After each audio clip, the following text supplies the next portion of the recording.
Testing. 1, 2, 3. Deep breath. Ladies and gentlemen, here we go. All right. I apologize for the stream ending abruptly yesterday.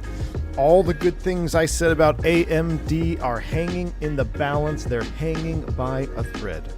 Ladies and gentlemen, we've had multiple crashes, multiple streams, a lot of which point to a display driver timeout error, even though that's not the error code that I'm getting. My monitors go black, they recover, the sim is crashed, other stuff is still running, which is what was when I did have a display driver timeout. That was the exact same behavior that I had. Now, after yesterday, I did DDU, Captain Simp. I DDU'd, I deleted all of that. I did scan now, registry error fixing. I did everything that I could do basically from an entry level of Discord support. And I've rebooted, refreshed, and we're ready to go. Now, it's either one of two things. It's either the sim, which is a possibility, and by the sim I mean just the way the sim is running with my particular PC. Maybe it's something on my CPU, maybe it's something in my BIOS, maybe it's something on my card, but maybe it's sim related, or maybe it is directly related to my AMD setup, which I vowed to never use AMD after 2005. I couldn't play Full Spectrum Warrior with my AMD rig that I built, and I never built AMD ever again. I broke my own rule, chat, and now I am receiving the consequences of breaking my own rule. So this is the life of the channel is hanging in the balance on this stream. So if this crashes again, I don't know what to tell you. I will try a different sim. I will try to stream a different sim tomorrow, and then I don't know. I might just build a new PC, all Intel, and just go from there. You know, we'll go straight up. I don't think I'd go 5090. I think I'd try to get a 4090, a little bit cheaper. A 5090 just seems like it's way out there. MIGs, thanks to 2 Canadian. But I've looked at some rig. I've actually priced out an Intel rig with the CPU that everyone says there's a bunch of problems with. But listen, I don't believe anybody anymore, because everyone in the Discord said there's no problems with AMD, and now I'm having AMD problems. And everyone says Intel is doing bad, but then everyone that has Intel stuff, I don't see anybody in the Discord saying their Intels are melting. So I don't know. I think it's all hearsay. I think you just got to go for it. I have an Intel rig already pieced out, priced out, ready to go. So we're going to see, chat. We're going to see. But I want it to fly, and it just left such a bad taste in my mouth. You know, I wanted to do 2 streams yesterday. I wanted to take today off. Today's my son's birthday. He's turning 2 years old, so it's not like a crazy, important birthday. But I just couldn't do it. It's been bothering me all night, all day. We're going to stream now, short flight around the islands. We might do 2 legs, and then I'm going to go home. We're going to do a little birthday party, and then I'm going to come back tonight, if all goes well, and we're going to do SPBS, or we're going to go south up to Santos Dumont, because by golly, we're going to get the frickin' 319 into Santos Dumont, right? So let's go ahead and get this show on the road. Please don't crash. What I should do is monitor my temps too. I'm trying to figure out possibly temp related. I don't know. I doubt it. It holds like the highest. I mean, I don't think it's temp related. I have my fans blasting max, so we'll see. Anyway, all right, we're going to skip the shout-outs. We're going to get right to it here. We're going to fire up this 319 in the Hawaiian livery. It just dropped on the FSTO. I said CFMs were dead to me, but I am a sucker for this livery. I love this livery on almost every airplane that it is on, and this is a fictional livery on a 319, but I love it. I think it looks great. So we're going to do a little hop here today up to Kona, or just the northeast side of Kona, I guess, the other Hilo, whatever is up there on that side, and then we're going to maybe go to Honolulu after that, if it goes well.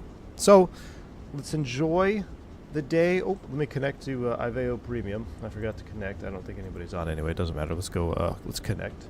YN357, we are connected. Our flight plan is filed. Oh, Honolulu approach is online. RIP. There's our auto ATC script. Quad code of 1041. All right. Are you running Sim Update 2 beta or Sim Update 1? Ben, I am running Sim Update 1.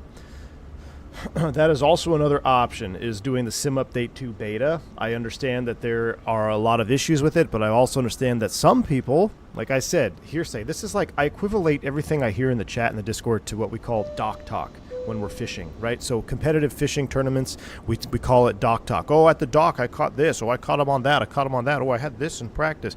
But it's never true. It's just all like blah, you know? Just go out and fish, right? So I feel like this is the equivalent to dock talk, is like, well, this is broken. Is that broken? My Sim Update 2 sucks. So my Sim Update 2 is great. So I'm with you on that, Ben. I think I will probably try the Sim Update 2 beta if I continue to have issues, just to see. So Migs, thank you for the 5 gifted memberships, getting us started here. Appreciate you, Migs. Very, very kind. If you get a membership from Migs, make sure you shout them out and say thank you. Very, very kind of you, Migs. Welcome to Team Green, and welcome to the struggling CTD channel here on V1 Simulation. So, too much gray in chat. He says, outrageous, outrageous indeed, Migs. I know the channel's been in the lull. We're being penalized for sure by the algorithm as of late, and plus I haven't been making any content, but I can track. You can almost, it's kind of cool. From the creator studio and stuff, you can see the analytics of all the traffic flow on your channel, of all the videos and stuff, and it's almost not cyclical.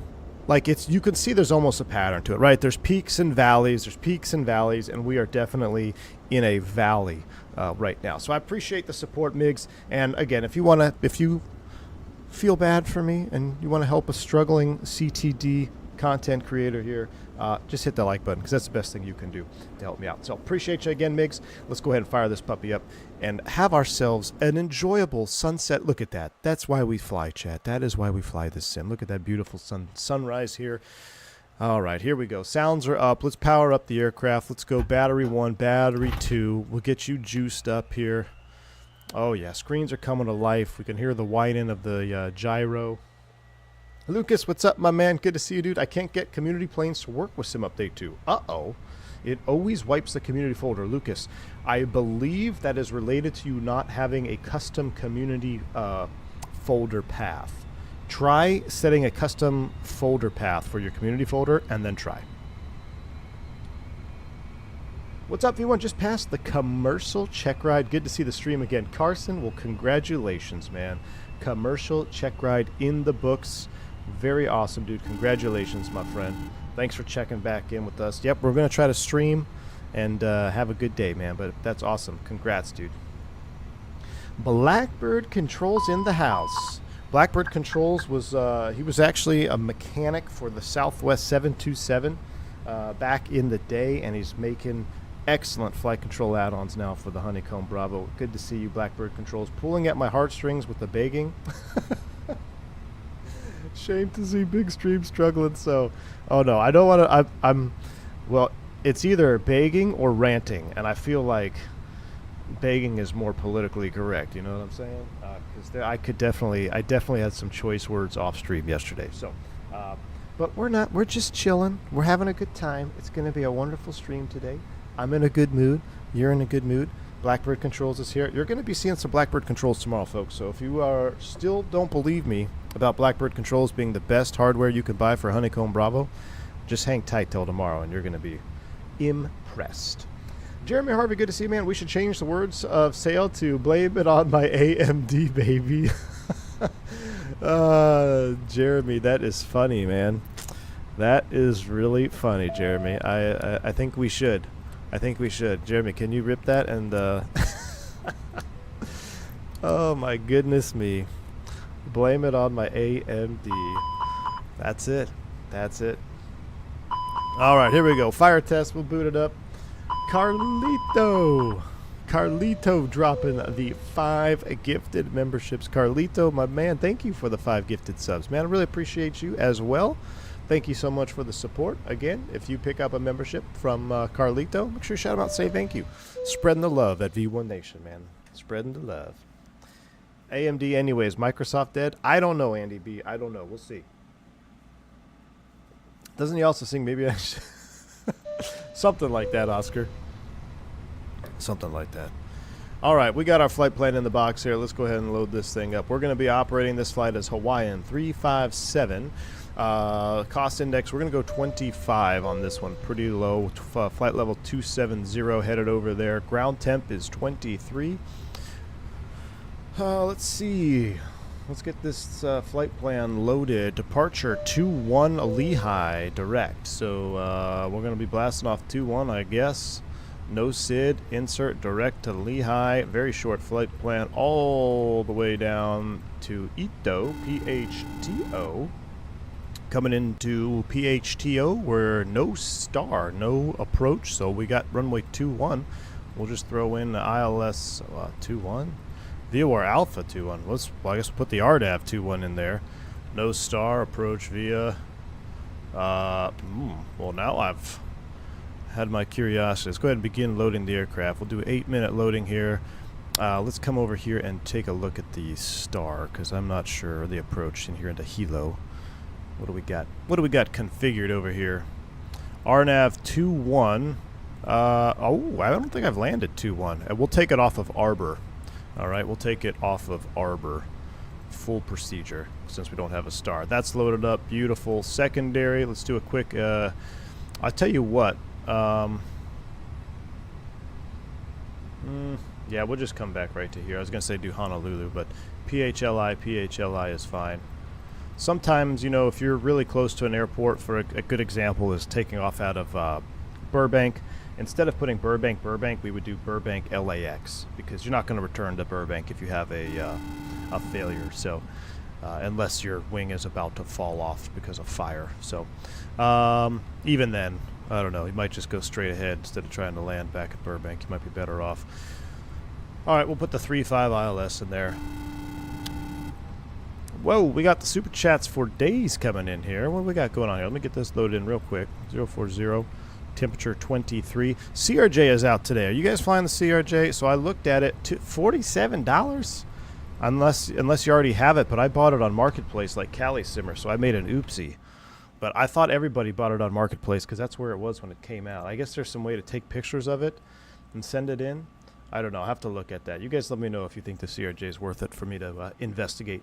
Key 6. Let me get back to the top here. Key 6, thank you for the $10 super chat, man. Ordinarily, I'm not begging. Am I begging? Ordinarily, I hate begging, but Blackbird inspired me. Moving to San Jose. Look me up when you come through. Dude, you're moving to San Jose? Dude, that's awesome. I do a lot of San Jose stuff, Key 6, so I will definitely hit you up, man. Hey, were you in the chat this morning? I had it on my phone, so I couldn't tell who was in the Discord voice. I thought I heard you pipe it up in there. Key 6, good to see you, man. Good morning to you out there on the West Coast.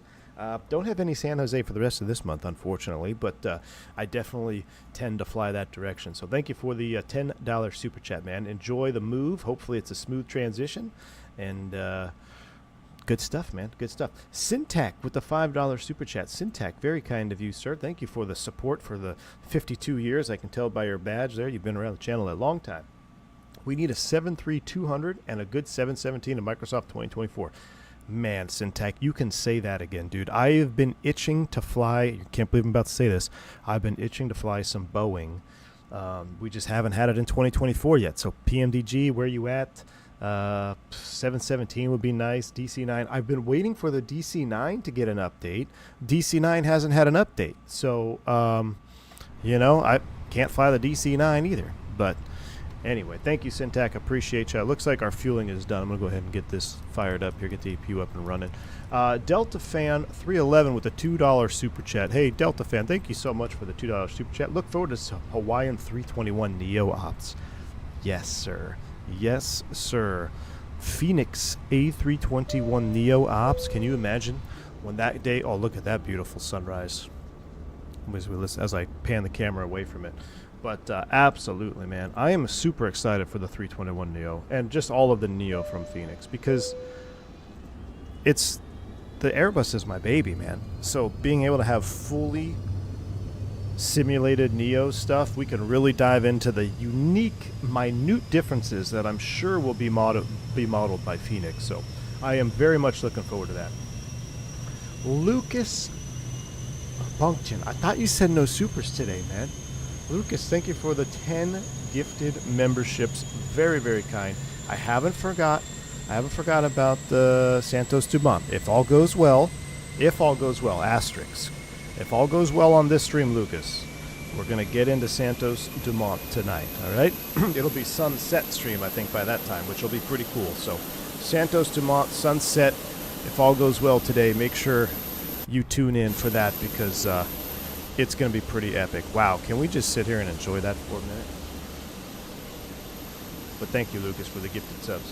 I wish PMDG would have dropped their max. Yeah, that would have been nice, too. I mean, well, I thought I saw, you guys probably know, I thought I saw XP flying the max in X-Plane, or in X-Plane, in 2024. Hold on, I got a schedule alert drop. Stand by, chat, stand by. I got to do Cancun on Saturday, and it's going to be hailing at 5 o'clock in the morning. That's when I have to be driving to the airport. I don't like that. Do not like that.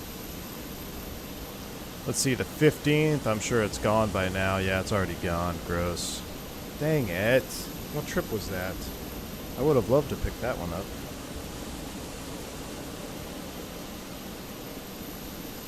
Oh. Oh, gross. No, red eye from San Juan. No, I wouldn't have picked that up anyway. Alright. Disregard. All is well. Yellow sim. We need a CRJ sim. Fireflyer. CRJ, yes or no? Really?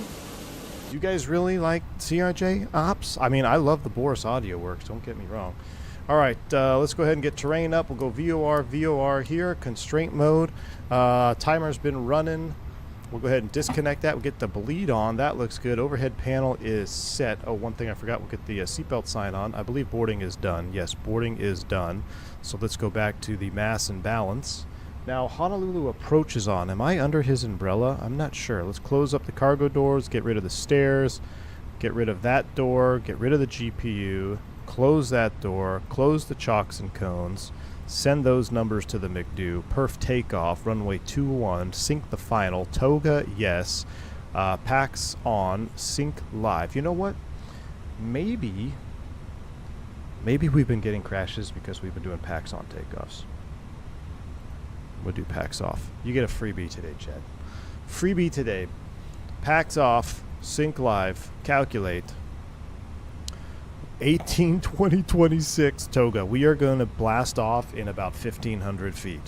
We're going to blast off in about 1,500 feet. All right, perf data's coming back up.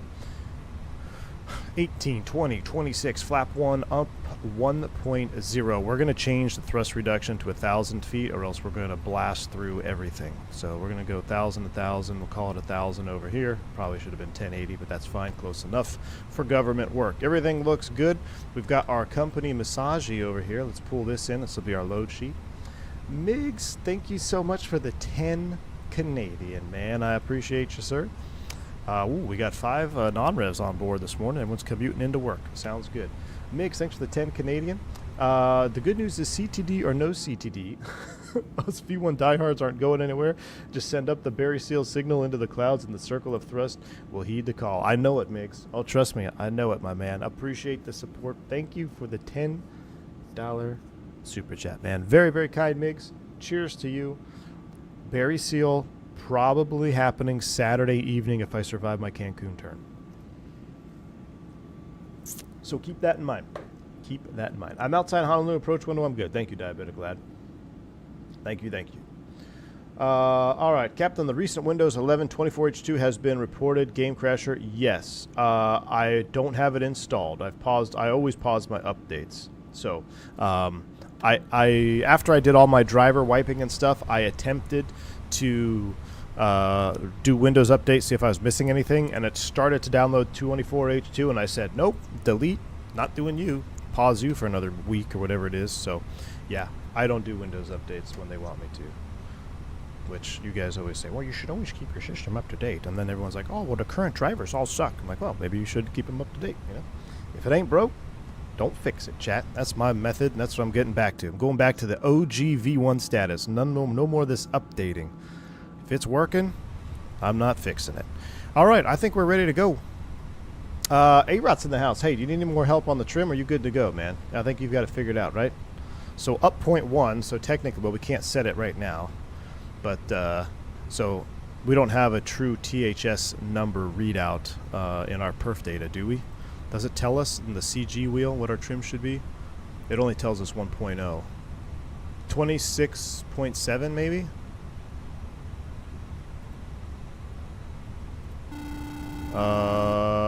Max airfield weight. Gross weight. Gross CG. 26.6, I think. So then, in here, and it'd be, actually, that's the zero fuel weight, 27.7, and when we start, it should update. Well, this is a little bit different than ours, but close enough. All right, let's go ahead and push back and get out of here.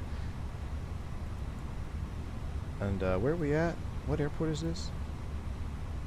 I'm not even sure. There's no one out here, right? We can just push back. Yeah, we'll just go do a little push back to the right. Cockpit to ground. Ground to cockpit. You ready for brake release? Stand by. We're hooking the tug up right now. Copy that.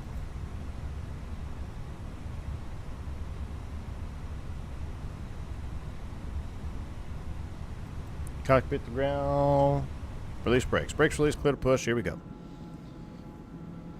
Jeremy Harvey with the $5 super chat. Jeremy, good to see you, man. Again, V1 sim. This is how your sim will die. Crash the desktop makes you cry. Blame it on my AMD, baby. Fail. Oh my goodness, Jeremy. Jeremy has got it. You've got it dialed in, Jeremy. That's hilarious, man. I'm gonna have to modify that. We're gonna have to modify that. That's awesome, Jeremy. Thank you for the $5 super chat. Jeremy Harvey, good friend of the channel, been around since the very early beginnings. All of our sounds, countdown song, our alerts, courtesy of Jeremy Harvey. Don't push me into the grass now. Don't push me in the grass. Stop.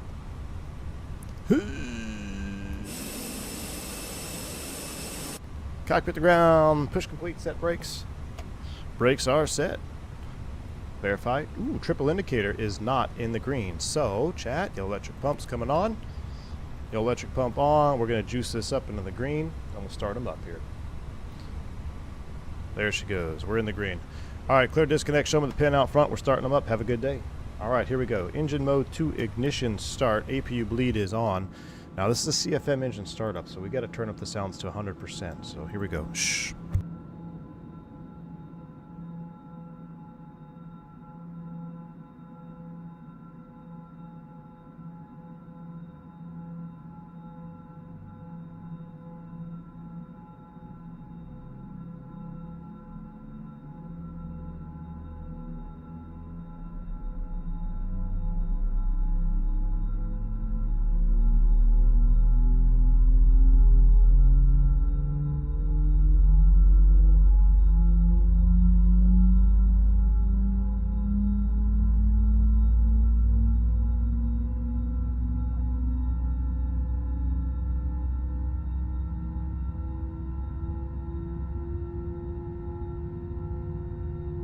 These engines start so fast. CFMs are so quick. Here we go. Turn it to.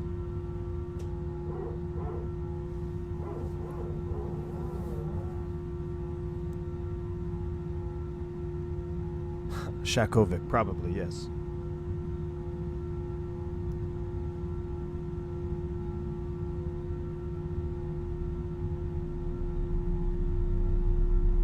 Hey, Rot, you need to tell Hawaiian to come clean these windows, dude.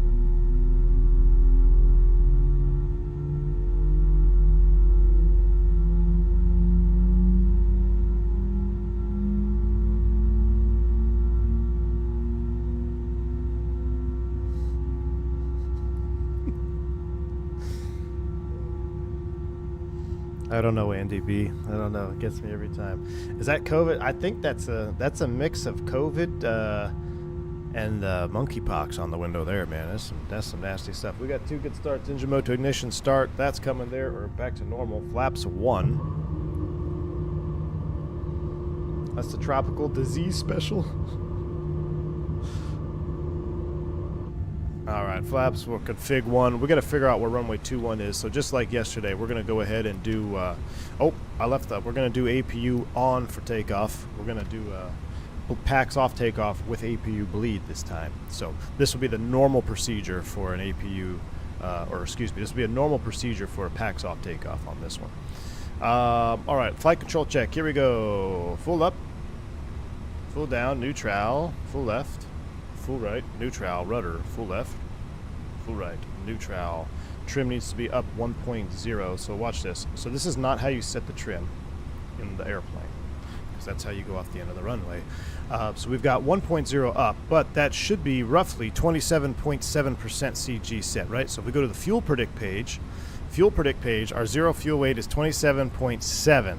Now, you could see that's right about 27.7-ish, looking at this line right here, and right here, 27.7, which is coincidentally right about 1 up, right? Which I can now check when we do the flight control check. I'll make sure we are at 1. Now this is easy because it's 1.0, but ARAT, what I meant by updating is the way our SOP is, and yours is probably different. So when we do our initial init, we can't get to the init B page right now, but what we do for preliminary purposes is we load in the zero fuel weight, and then we always put 30.0 in the zero fuel weight CG. We always do 30.0, and then after engine start, we verify that it's updated with the correct CG. So we can, I think it's just a way of checking that we don't like put the wrong one in from the get-go, I guess. I don't know, but I don't know why that would make a difference, because then it would still update after. So I'm not sure why we do it that way, if I'm being completely honest, but that's how we do it. But yeah, we do check to make sure that it is updated, and then you can see your actual gross weight CG here. Your actual 26.7 is right there, which that's actually, yeah. So, but we're set 27.7 and 26.7 there. I mean, it's so close. We're splitting hairs here. Pro tip, if it's in the green, the sucker's going to fly. So that's just, I think it's all you really set the trim for on the Airbus for takeoff. The only reason we set it differently and not just make sure it's in the green band is because Airbus wants everybody to have the similar feeling rotation, so you don't have tail strikes, right? If you have the trim, if I set this to like 20% CG or 3 degrees up right here, the airplane will still fly just fine. But as soon as I hit back pressure, guess what's going to happen? That thing is probably going to start rotating really quickly off the ground, right? Because we're still in a direct flight control to flight to side stick link when we're in ground mode, right? We're not true load factor, demand, and roll rate on the ground. We're in ground mode. That's why we have the whiskers right here on our PFD. So there's a blending that takes place after rotation. So if you don't have the CG set properly, if it's say way too far up, as soon as you go back like you normally rotate, boom, you'll hit the tail. Or if it's way forward, you're really going to have to pull back on that. It's going to feel really abnormal. Then after rotation, it's got to blend and it's going to get all wonky on you. So the main reason we're setting the trim for takeoff is to make sure that we have a very similar feeling rotation no matter what weight we're in and no matter what variant of the 320 series we're flying. So it keeps it very consistent across the board. We do need a squawk code here of 1041. 1041. Boom, boom. TARA, that's on and ready. Let's go ahead and get out of here. Auto brakes max, takeoff config is checked. Get rid of you. We'll turn that off. Auto, TARA, and on. We're ready to go. We got to go out to runway 21. Let's pull out our charts. We're in that weird time of day right now in the morning where everything's kind of like blasting bright at us. Why is it so bright here? All right, 2-1, we're going to go to Alpha. Ooh, clouds are coming in. This is Hilo? Oh no, the way he traffic. Hawaiian 357 taxi 2-1. All right, let's go. Now, I will say, CFM taxi sounds.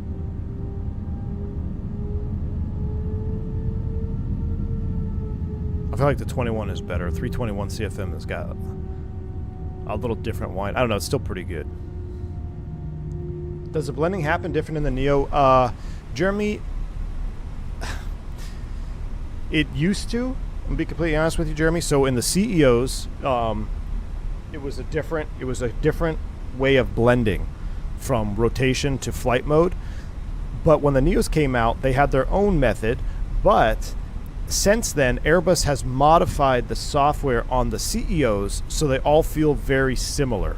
I remember in the 319s back in the day when you would rotate, I don't know if you remember, the Fenix was like this too when it first came out. When you rotated, if you let go of the stick like just a hair too soon, that nose would start to come right back down on you. That was very true to the real airplane. Airbus has modified the rotation and the blending of even the CEO aircraft right now. Everything is getting very similar to, as far as hand flying feel, everything is starting to feel very similar across the board. Whether you're in a Neo or a CEO. The other day I said it, like, I didn't even realize I was in a 321 CEO until we landed and my landing was too hard. It's like, why did my landing suck? I was expecting to really kind of float it out in a 321 Neo, and I didn't. I just kind of plopped it on. It was one of my harder landings. It was a 198. I was pretty embarrassed. Almost had a 200. I haven't had an over 200 foot per minute landing in a long time. 198, man. I immediately put the switch to the FO side there. Made him responsible. But yeah, I mean, it's mid in terms of you don't really get to adjust to the different flight models anymore, but it's very good from an Airbus point of view of how they've really streamlined the flight deck and the feeling of the aircraft from CEO to Neo. Do the modern CEOs have flare law engaged at 100 like the Neos? I believe that's configurable. I think ours is less than 100 feet A-Rod. Well, not configurable, but I think ours is less than 100, dude. I think, but no. 100% confirmed the Neo flare engages at a different altitude than the CEO flare. I don't remember which way it is, if it's higher or lower, though. I don't remember. But I'm 100% sure that it's different. I just don't remember. I don't want to spread fake news. I want to say that it's the Neo is higher. I think the Neo flare engages higher, maybe? I don't... Someone look it up. I know it's different because I remember reading that. Ours goes to direct control at 100 feet. Yeah, I have to look it up. If I remind me again, and we have a short cruise, but we'll see if we get to the bottom of it. It also will vary, I think, depending on the 20, right? Like Highball said, yeah, Highball. Yeah, Highball is correct, too. The 321 Neo and the 320 Neo is also slightly different. So, and when we say 321 Neo, we got to be careful because there's XLR, there's LR. So, then those are also different in them of themselves. So when you get down into the weeds of it, there are differences, which is I'm excited to see because I'm sure Fenix is going to model those. But from a pilot perspective, from hand flying, they're all very similar. I will say this, though. The easiest one to land in a crosswind is a 320 Neo. It is very easy to land smoothly in a crosswind. Does the Neo flare feel different between variants? Jeremy, like I said, a little bit. The Neos flare, the best way to describe it, they flare easier to me. Like, it's just easier. I feel like they float more. They're easier to get nice smooth landings on. The 321 CEO, that's why I smashed it in LA. It requires more side stick input, I feel like, to really grease it on. In my experience, the 320, 320 Neo are too close to tell. I feel like they're basically the same. And Jackson, I would agree with you, man. It's so close. It's almost like saying, can you feel the difference between sharklet and non-sharklet? And I would say, if you gave me 10 landings in a sharklet, or if I had 10 landings and, you know, sharklet versus non-sharklet, I'd probably only guess it right about 60% of the time. There are certain scenarios where you can tell there's a difference, but not on every single landing. All right, we're shorted here. The way traffic, Hawaiian 357 departing runway 21. The way heat. All right, APU bleed is coming on. That's going to kill our pack flow. You can actually see our N1 circuits coming up. Look at our EGTs are coming down a little bit because we've unloaded the engine. So see the EGTs coming down because the packs are on. Very cool. So we know what's modeled. It's Fenix. Everything is modeled. Beautiful. So this would be the way we would conduct a packs off takeoff. 60% of the time, it works every time. That's about right.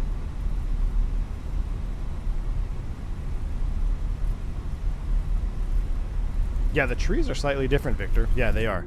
I think you have more variety of trees in 2024. Wow, we're taking off straight into a mountain. Are we sure we ran the takeoff data for this? What's the departure procedure? Climbing left turn? A-Rod, what's the obstacle departure out of here? I feel like I'm doing this wrong. Now, we are a super light 319 with flaps 1 Toga, so this is going to be spicy anyway, but... Alright. On departure, fly heading 190, runway 21, cleared for takeoff. Here we go. Chat. We got a lot of new members today. Yoga's in chat, spool them up 50. It's going to be mid because it's a CFM, but here we go.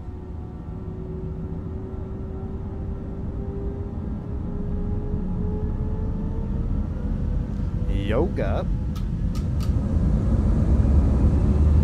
Oh my gosh, it's so mid. So mid compared to the IAE. Man, Toga SRS. Auto thrust, bleh.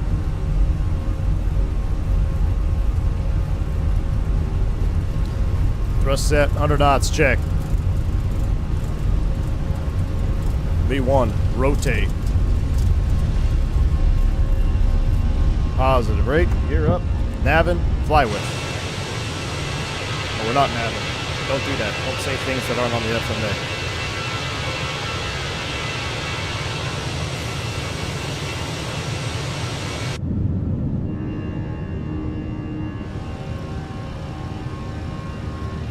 Start the turn heading 180. Alright, here comes thrust reduction. We'll lower the nose here, get a positive trend in airspeed.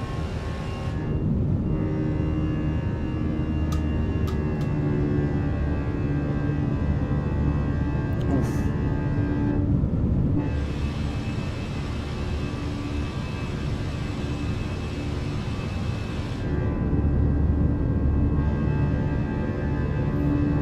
Take a look out over here on the right side.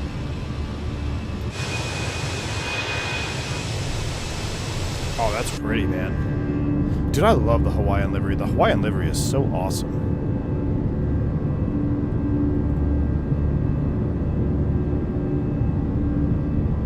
I know, I'm trying not to stall at AFO. Look at that. Alright, there's S-speed, flap 0.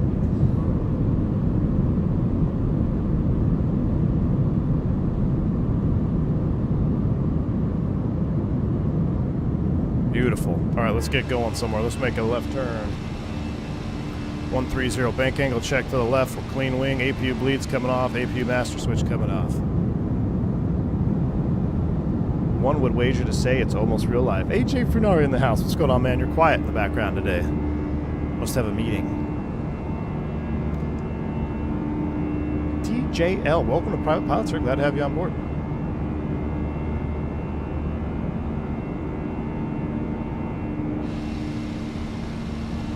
Keep turning here. Where's our first fix? We'll go direct to Z-Car. Or Z-Cob. Z-Cob, Navin. IMC, outside air temp 22. Looking good.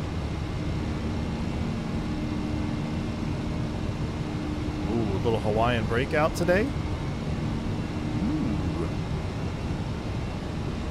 I learned that the lay on the livery ends at 2 left door on the 330 as if they're putting a lay on you. Really?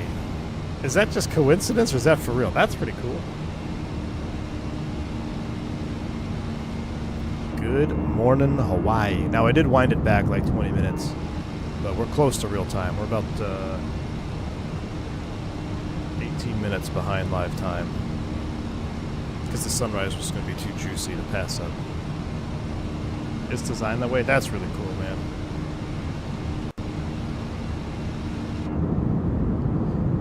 Yeah, I think the Hawaiian livery has got to be top, definitely top 3 liveries. Well, yeah, definitely top 3 liveries of current liveries out there. All right, it's a quick flight. Autopilot 1's coming on. We're in a 319. We'll get our noise canceling engaged here. We'll go noise canceling low as we climb out. As we go through 10,000 feet, we'll go ahead and get these lights off.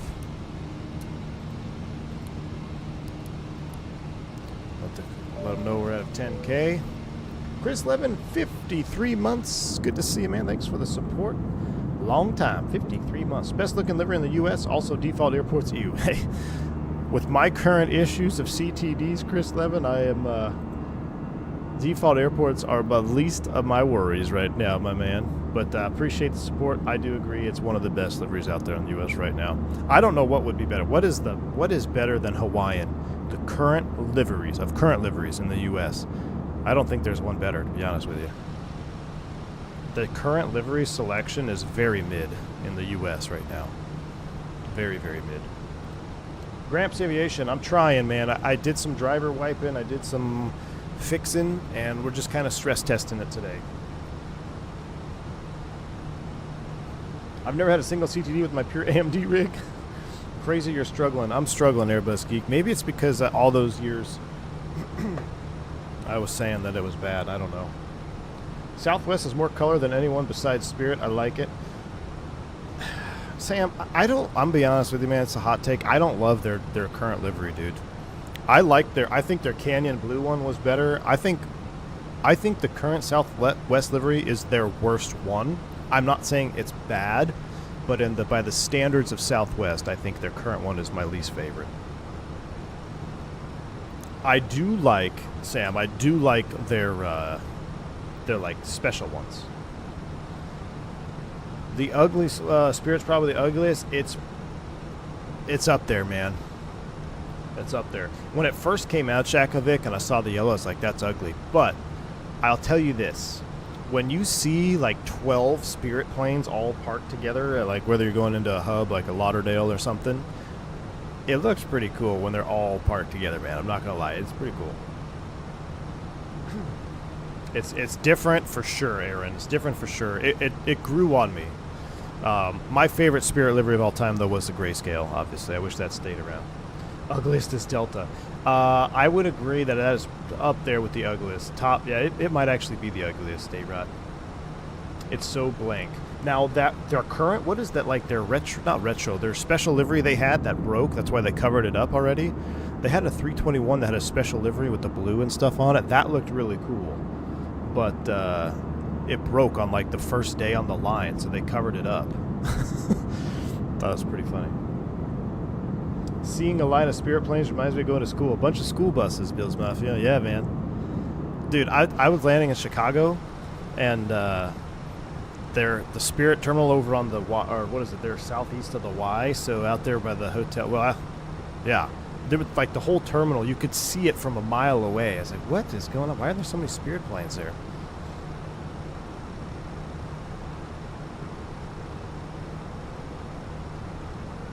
America West was the last great modern. Yeah, that was a very good modern livery.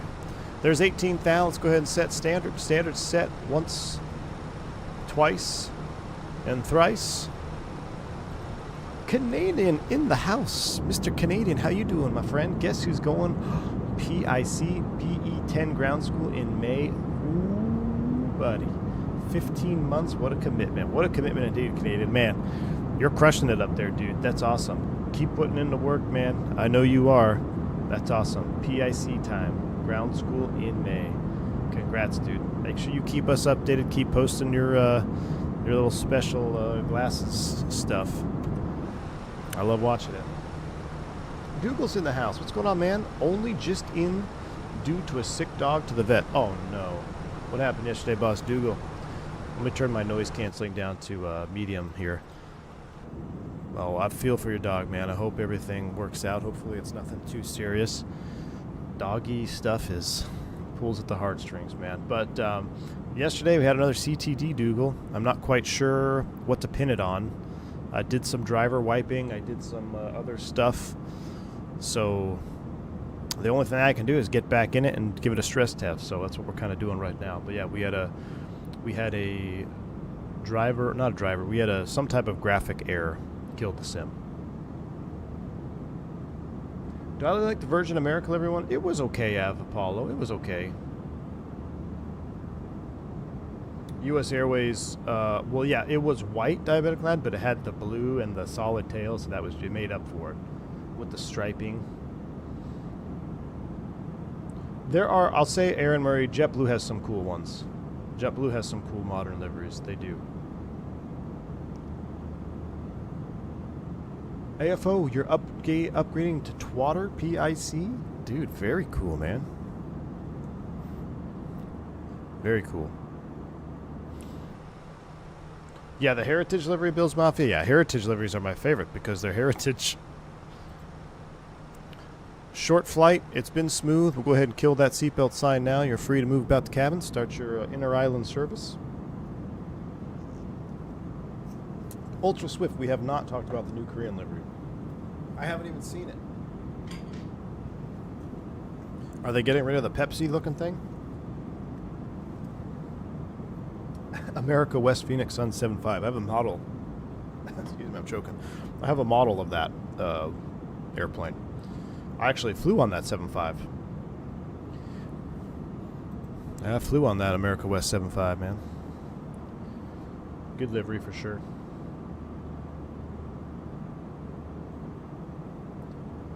Good day, everyone. I'm having monitor issues. Uh-oh, AC. Well, I don't know if you want to take any technical advice from me at all, but I am running an Acer curved 2K monitor.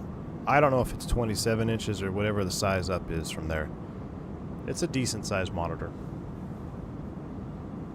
But I run the Acer curve. I've always used Acer monitors, never had an issue. Freedom 1, yeah, Freedom 1 is one of my favorite liveries out there. Freedom 1 looks awesome.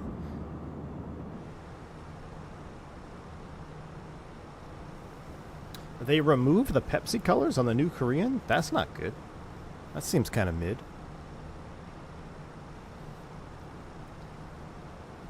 Is AMD dead? How much did Shintel pay for this? It's AMD is hanging by a thread on the stream today. Hanging by a thread today. Come to OLED for true real life. Oscar, my next monitor, I probably will try OLED. Yeah. A little off topic, but curious, have you ever tried out different OFP layouts in SimBrief? I have, but I don't like them because the reason I use the current layout is because it's close to what my operator uses, and it just makes it easy for me to see everything. So, like, see, this is a different format. Like, I don't... yeah, it's just like, where is everything? You gotta look. I feel like numbers get lost. I like the UAL 18 format because it boxes everything. And like I said, it's very similar to what my operator uses, so it's just easy for me to read. That's the only reason I use it. Alright, so since we don't have a star, we're going to just set up Arbor. Procedures not authorized for arrivals at Arbor on Victor 15 to Victor 216 northwest bound. Well, we're not going to be on those airways. We could do Cabix and do a procedure turn to send in there, or we're just going to try to cross Arbor at 4,000.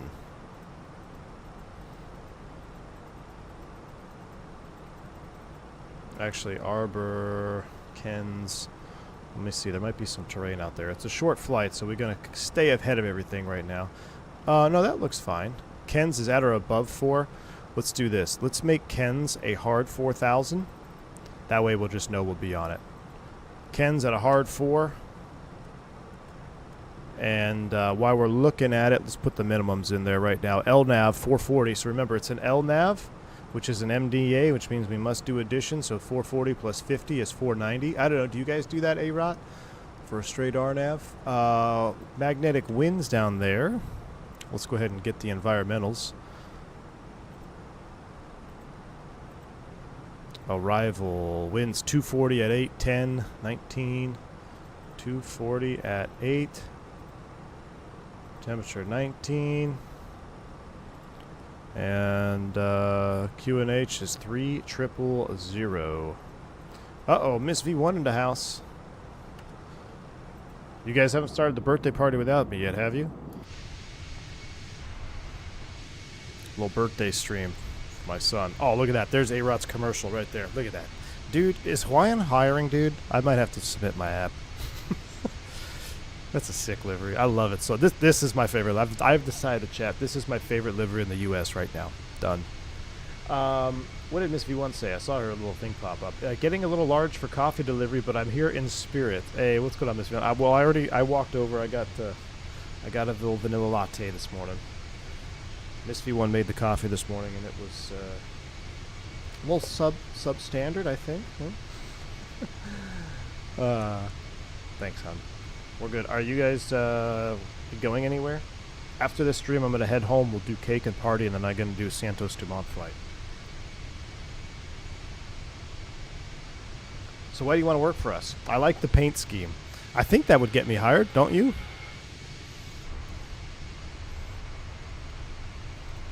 But, see, I don't know what's going to happen with the Alaska merger. I keep forgetting that they're merging with Alaska. So Alaska killed all the fun out of Virgin America. Hopefully it's not the same with Hawaiian. Am I trying to sleep on the couch tonight? Andre, well, considering the thunderstorms and our kids keep coming into the bed, I might, willfully. Classes from June and every month after that is the plan I last heard. Very cool.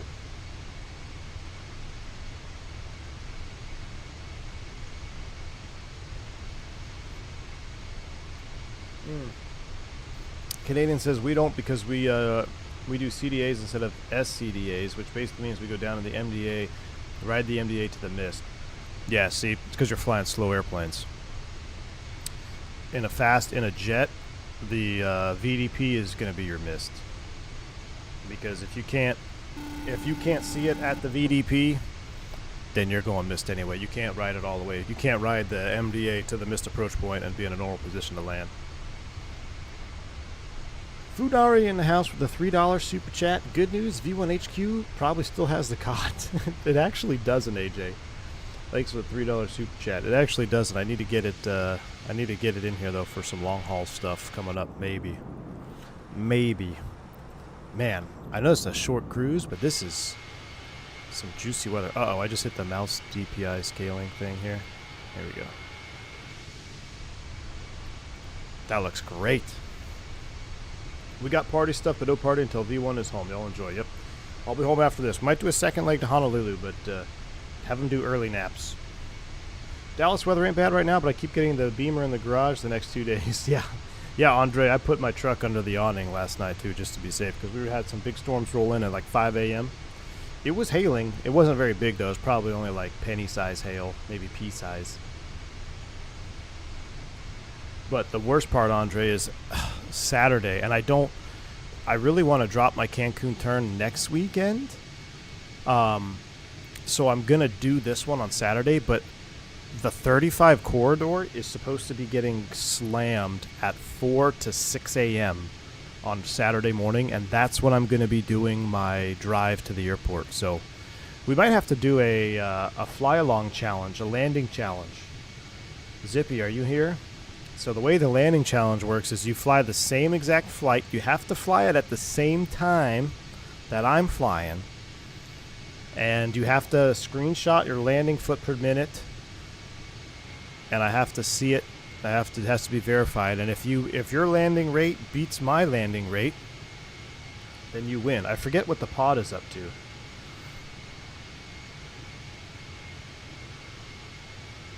I think it's up to like $20 right now. I think it's $10 each time, right? So it was $10. I won, so now it rolls over, so it'd be $20. Zippy, do you remember what we did for the... I don't remember the stipulations around it. All I know is I beat Mark. Challenged me. Go up the night before and sleep at the airport. Yeah, Sam, I'm really thinking about doing that, dude. I'm actually thinking about getting a hotel Friday night. Maybe take the kids down there. It'd be kind of fun. Or I could just go hang out at the Bass Pro Shops there in Grapevine. I'll do the landing comp first too. If I win, I get all my dono back. If you win, I give you the equivalent a second time. Done. But, Canadian, it has to be a verified landing rate. None of that fake landing rate stuff that gives you super extra juice. Yeah, I think it was up to $20. And it has to be in the touchdown zone. So I need photographic evidence that it was done in the touchdown zone. Volanta, right? Or do you have to use Volanta so I know you're not just doing landing practices? I think it has to be done on Volanta or some sort of You have to prove to me that you flew the entire flight, whether you use like your flight tracker thing. Oh, we'll do it on the 1900. No, I'm not going to do it on the 1900 Canadian. I'd probably flare that thing at 100 feet and stall it into the ground. I hear the engine spooling back. Why is that? This is wind shift. All right.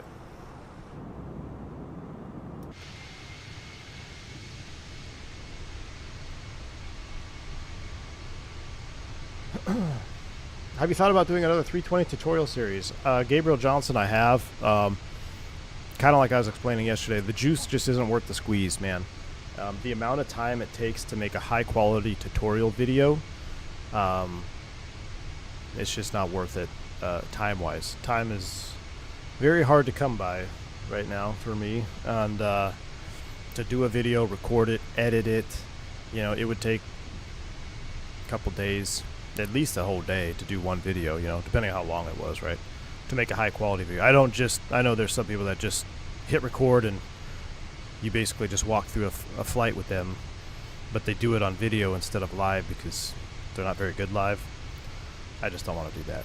I like to have the graphics and stuff, but that takes a long time. Each stream is a tutorial. Exactly, that's what I like. And I like the interaction, man. I like the interaction live. Except when it crashes, you know? That sucks. Did I get early access to the big Fenix update? I don't know. No, I don't believe so. I believe I'm dead to Amir. I think we violated the NDA enough times on this channel. What's the name of the plugin on 2020 Tells at any rate? I'm trying to remember what it's called, Luke. It's G's. Gees. Now the thing with G's is I have to verify you have to verify it has to make sense too. Because G's can be a little bit finicky, but I will accept the G's report. Yeah, I will accept G's. The hardest part though, if you just use G's, is you gotta give me either a you have to show me like with a screenshot or a video that you landed in a touchdown zone, because anybody can float it out halfway down the runway and then touchdown. I will say my last landing at Cancun, absolute greaser. It was so greasy that I didn't realize, the airplane didn't even realize it was on the ground. Thrust reverser fault, all that, till the weight finally deployed. Made up for my almost 200 foot per minute smasher. T, we've had many crashes to desktop, so we're stress testing after some fixing. I had a 16 foot per minute. MROC VAL didn't believe it. They had to review my PyRep. Nice. So my record, and Andre, is 16 foot per minute. That is my real world. Since I've been tracking them, I may have had smoother, maybe. But since I've been cognizant and printing them out and checking the foot per minute, 16 foot per minute is my personal record for real life. I'm trying to remember where it was too. I think it was in LA too.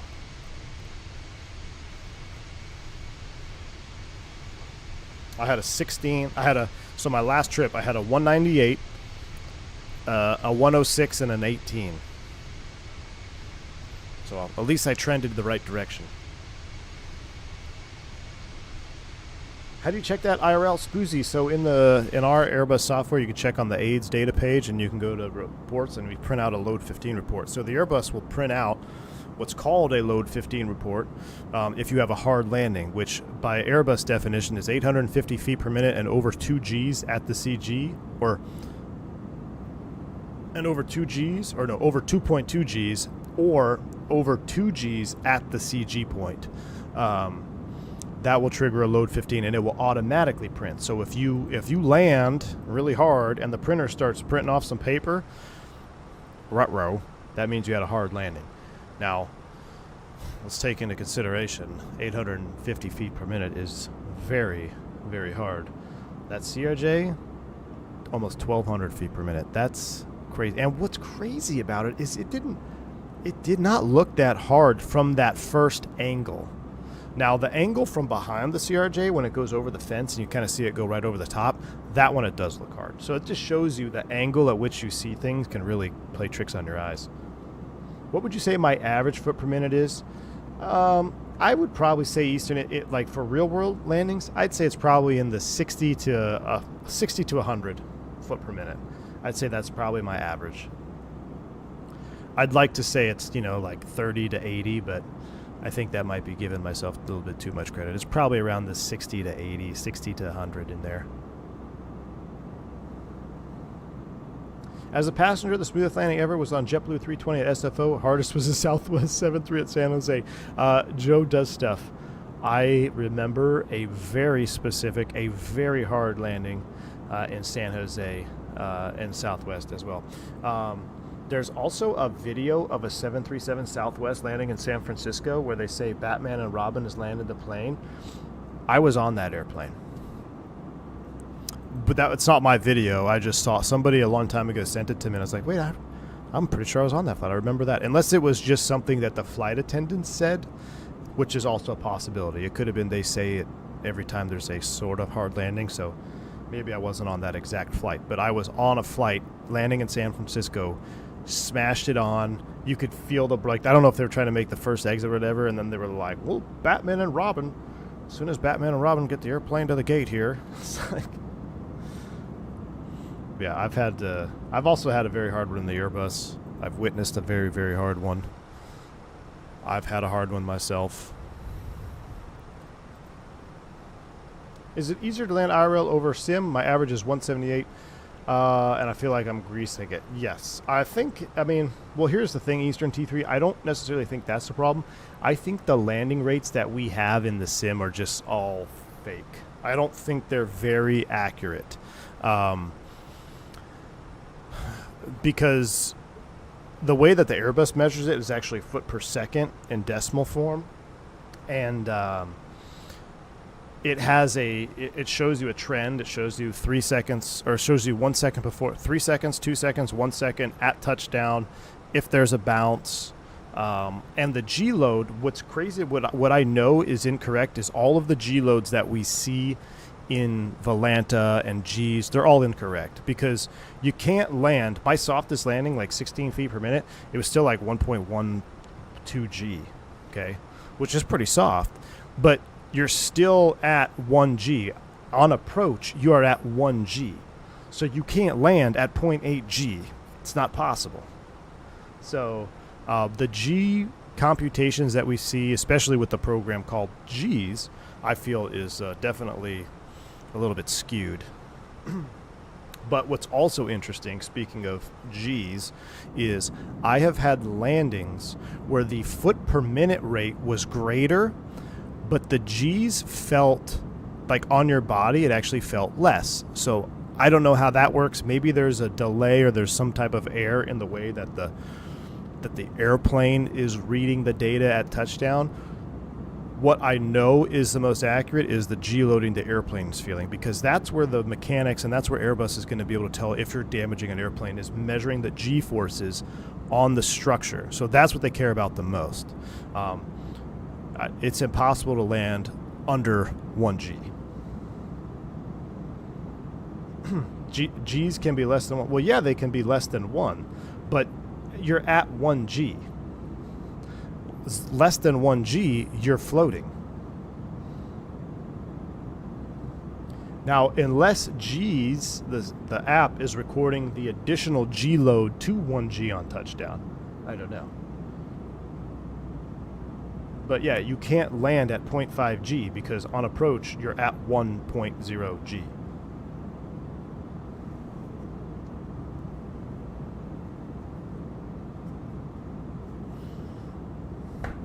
Unless I'm completely misunderstanding gravity.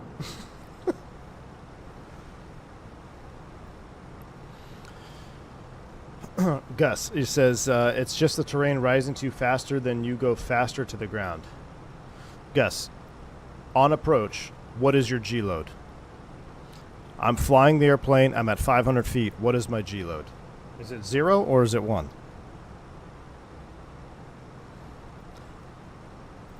All right, we're approaching our TOD. We're going to set 4,000 feet here. 4,000 feet is set. TOD is fast approaching. No LS push buttons required. We'll be doing LNAV approach. You remain 1 plus g. Exactly. So how are you saying I could land less than 1g? You can't land less than 1g.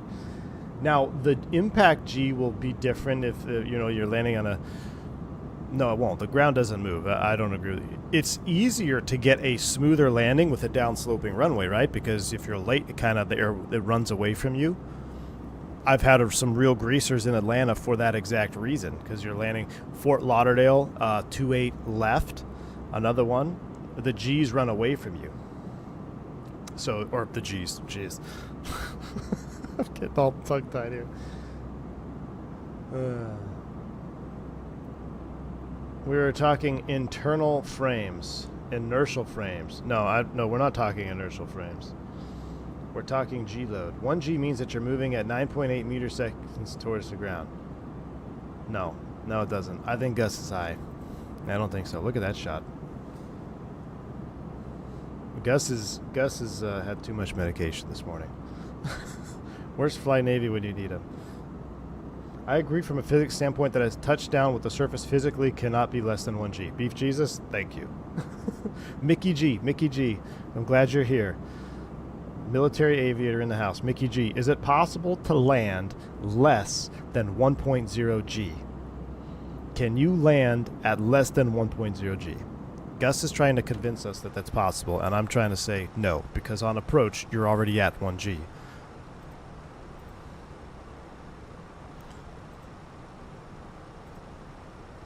What's up, Jeds? Good to see you, man. Hawaiian Ops, we were on time. How you doing? Mock descent, here we go. 4,000 blue, speed descent. Down we go, chat. Let's turn our noise canceling back to low here. Juice up some sounds. Keep in mind the Earth is... Oh, no, now we're going down the rabbit hole here. It's possible in Australia because you're landing upside down. Salim says, if the chat takes 5 successive flights with you IRL, your company need to do an overhaul engines each month due to token thrust each flight. I know it, yeah. Who said the flat Earth? Andy B. So someone asked me that the other day.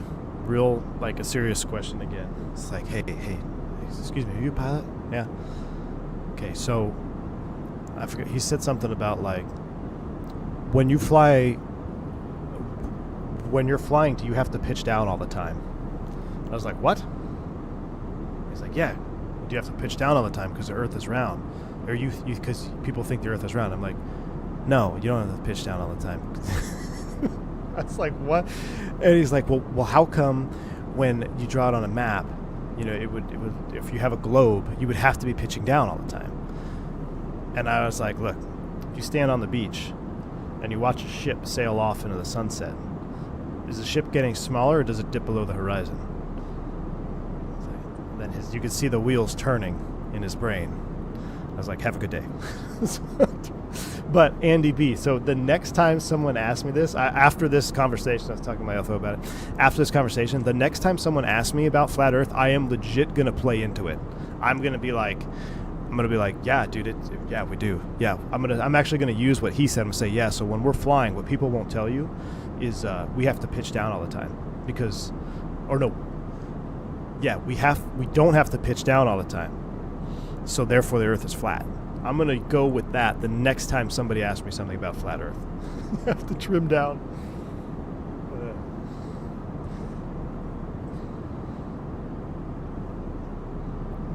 Please don't. People are already too stupid. I just can't. I want to roll with it, man. I mean, it's comical, dude. It's comical. Some of the questions I've had asked. We're a little bit high on profiles. Get some speed breaks down here. Yeah, Gus is definitely on something. He's going all around. 74 Gear wants to take a group of flat earthers from Buenos Aires to Sydney over Antarctica.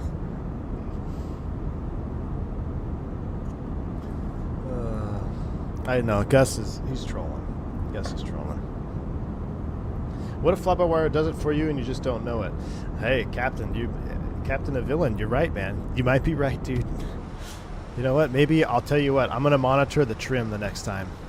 The whole flight. You can literally see from the ground that the Earth is round by the way planes pass overhead. They appear like they're going up and down when they're far away rather than straight across above. Listen, Div, you're preaching to the choir, my man. It's just too much, man. It's too much.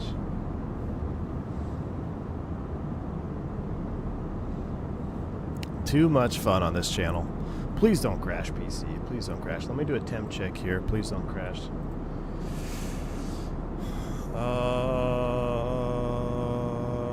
Nope, it hasn't gone above. The highest temp I've reached was 70C.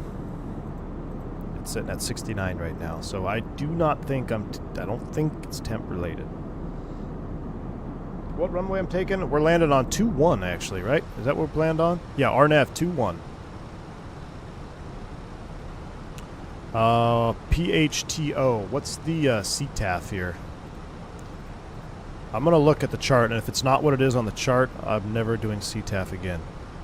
Alright, so according to this, the CTAF should be 18.1. If that's not the correct freak, then I'm never using Iveo Premium again.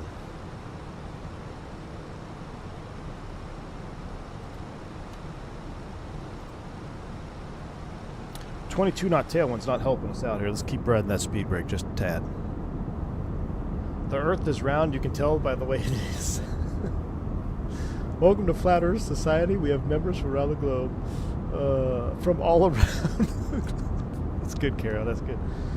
Aaron Hastings says, "Let's settle this once for all. What does ChatGPT say?" Aaron, fill us in. What did it say? Give us a. What did ChatGPT say? I did hear something about, like, isn't the pole shifting? We're having, like, this crazy magnetic pole shift happening soon. I don't know, dude. You guys watch crazy stuff on YouTube because then that gets pushed into my algorithm because you're all subscribed to V1 Sim. So then I see, if you guys all start watching a video, it pops up in my suggestions. Somebody's been watching pole shift videos because I've never once in my life even thought about magnetic pole shifting, and now I have, like, 3 of them that are highly suggested in my suggestion box.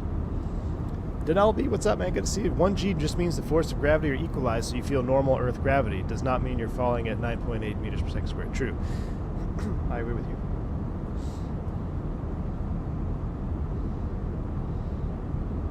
Should we start? I can't. Imagine you're a flight attendant and you go up to the cockpit and the pilots are talking about how the Earth is flat. I know. All right, we're back on profile. We're through 18. Let's hit the standards. STDs 3000 is set in colonial units. That's 1016. We're all set there. 4000 at Ken's. We're looking good. Helo traffic. Hawaiian 357. We're out of 16.4 descending for the RNAV 2-1. Going to be starting over Arbor. Helo traffic. Lucas Bunkton, I thought you said no supers today, man. Wow, look at the Hawaii. Our scenery looks great down there. I said no. I know I said no super chats, but I solved the problem. You can land. Oh no, you can land below 1G. Grab extra Sukhoi or pits and land inverted. Bam, solved it. Even if you land inverted, you are still above 1G, Lucas. Because guess what? Let me think about this. Hold on, now I gotta think. You're still 1G. Still greater than 1G, dude. Because you're still gonna impact. You're still gonna impact. I can't find KCTD on the jet charts. It's a new airport. Hey, I might build an airfield. Isn't there a way to, like, create your own airfield? If I ever create an airfield for the sim, it's gonna be KCTD. Balloonist can land at 0G. Romulus, now we're towing on the edge of the bunch of birds in a van. You bang on the van, they all fly in the air as the van weigh less. Question: we can't go down this road, Romulus. We can't go down that. Can't go down this road. Jump up before the wheels make contact.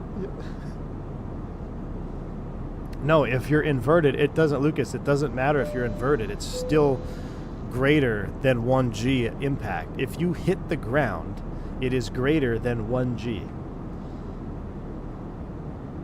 When you walk and your foot hits the ground, that's greater than 1G. When you're standing still, you are at 1.0G. When you take a step and your foot hits the ground, it hits at like 1.005G probably. Kate XO, what's up? Welcome to Private Pilot. Man, what a discussion. I was going to do a second leg, but now I'm not so sure. Birds aren't real. That is true, Andy. They charge themselves on the power lines. It's as soon as you touch ground, you're at least 1G. Standing on the ground, you're at least 1G. You can't be under 1G unless you're not on Earth anymore. Well, no, you can be... You're crazy, because you can be less than 1G in the zero... Like, for instance, you know, the 0G airplane, right? The Vomit Comet. They simulate a 0G environment. You can simulate less than 1G, absolutely.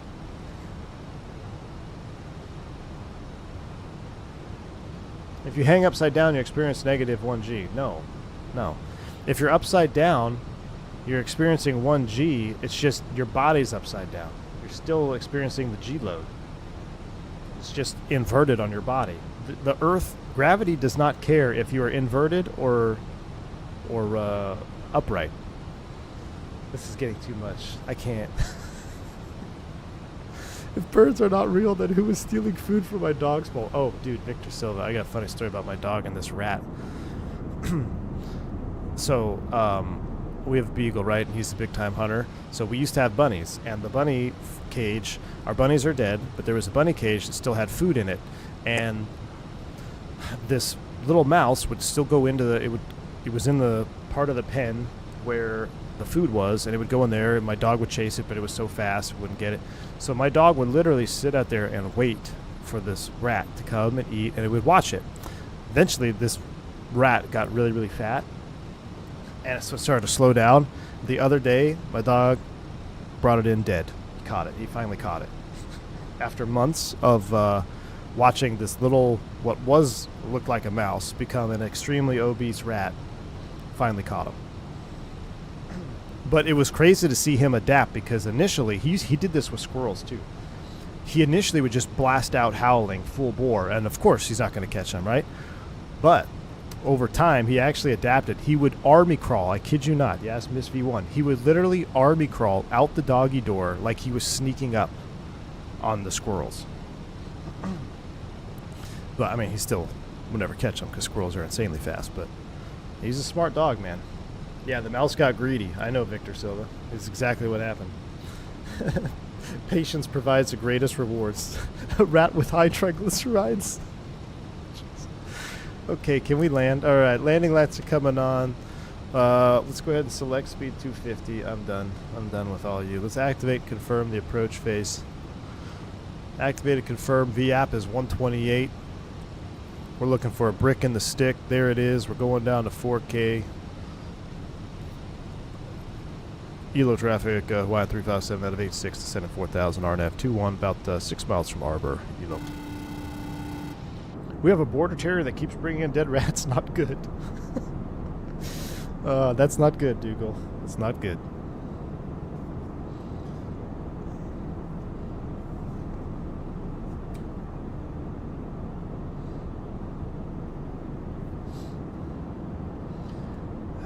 AJ Pinard, thanks for the $3 super chat, man. Appreciate you. Chat, will a helicopter on a turntable take off? Well, AJ, if the turntable matches the speed of the rotors, then no.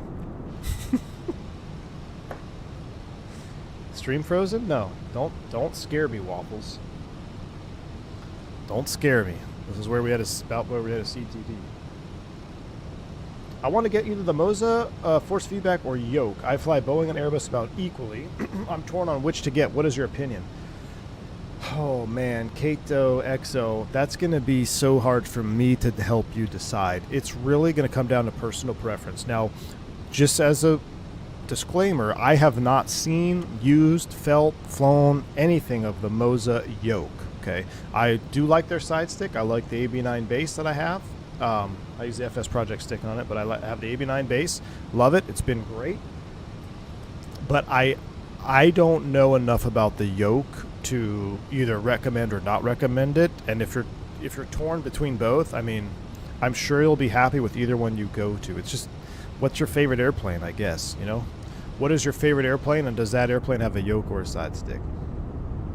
So that's really the only thing I can say, because that's a tough one.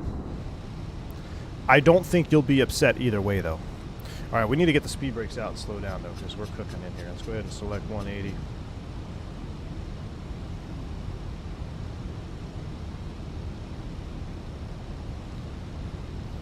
we may not be able to slow down here.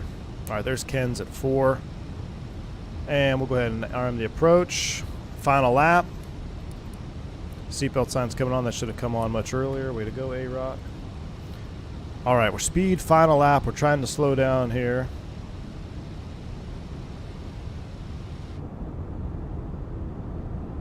Noise canceling to low or off. Are we landing with the tailwind? What are the winds? 240 at 8. No, we're landing on 2-1.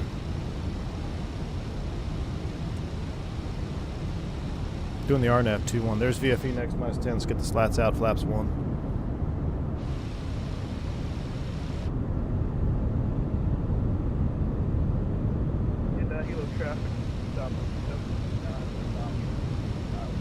That's southwest up there. That puts us, Fambu puts us at, about 14 miles, I think.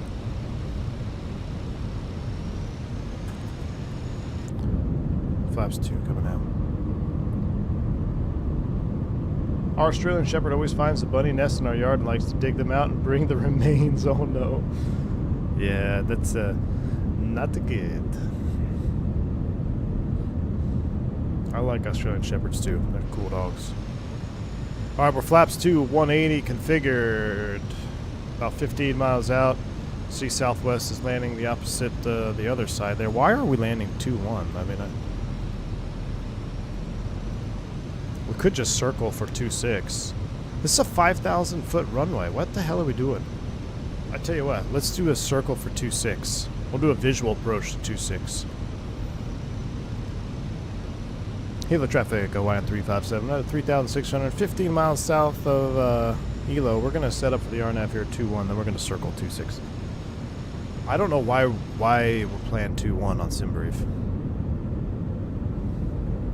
We're going slow because we got to give way to that southwest. Alright, Hilo traffic, yes, up 769, southbound.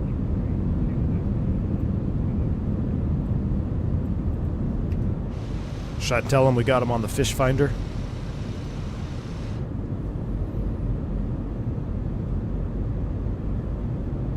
We'll do a nice circle to land. That'd be fun. We haven't done like a visual approach yet.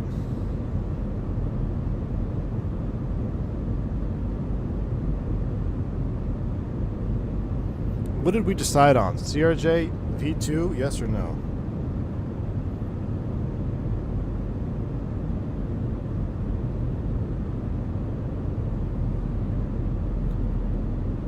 We need Sam to give us a lowdown of how the CRJ flies. I guess you have to send them pictures because I have it in mine. I have it in 2020, but I didn't buy it through Contrail. So I guess you gotta send Contrail a bunch of photos and then they'll approve it.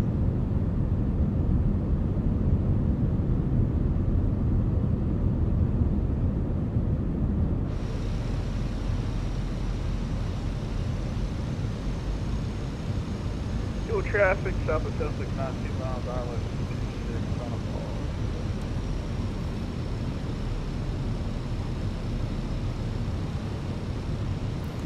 Alright, lights are set, everything looks good.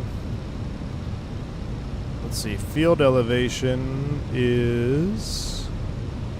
Well, touchdown is about 200, 300 feet, so we'll call it 13. We'll call it 1,800 for the... Let's just make it easy. We'll go 2,000 feet for the downwind here.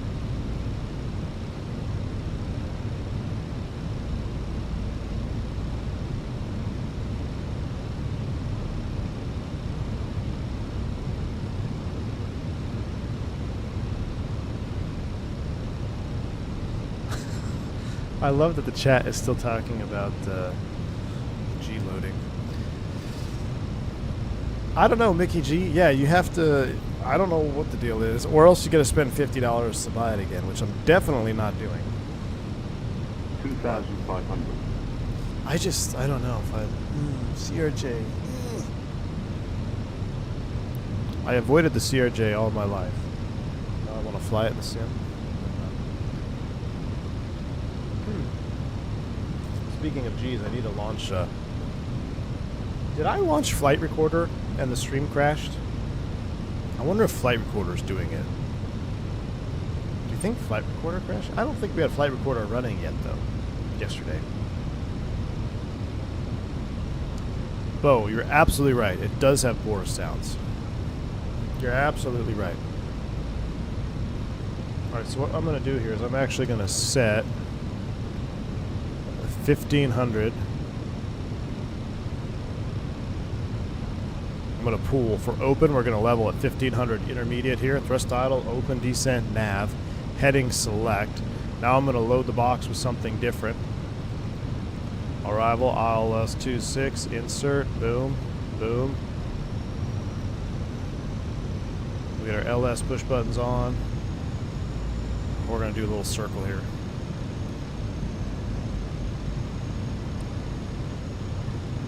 It's kind of an inverted dog leg here. Helo traffic, Hawaiian 357. We're joining a left downwind runway 26, Helo. We have left extended downwind here pretty much. Fuel traffic, south of 769, vacant 26.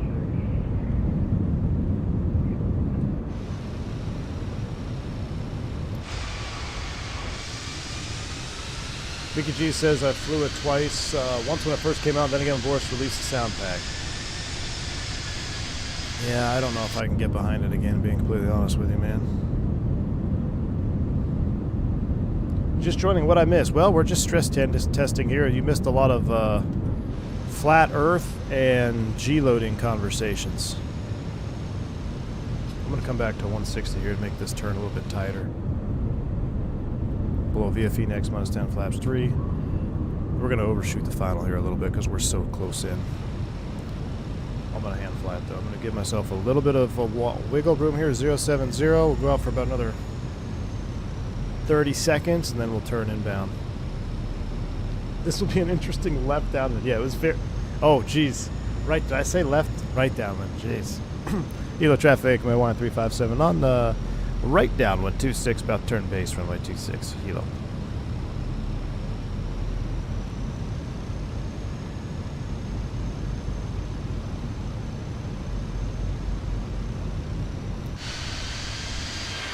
Alright, that's close enough. Here we go. Commercial turn.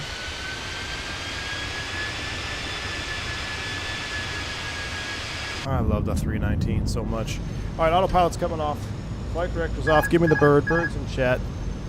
Turn and base. Keep it tight. You can see our glide slope, although we're not on the localizer, so you really shouldn't follow it, but considering our position in space, I kind of know where we are, so you kind of reference it here. Make a tight turn all the way in. We'll go ahead and manage the speed. Gear down. Speed brakes are armed.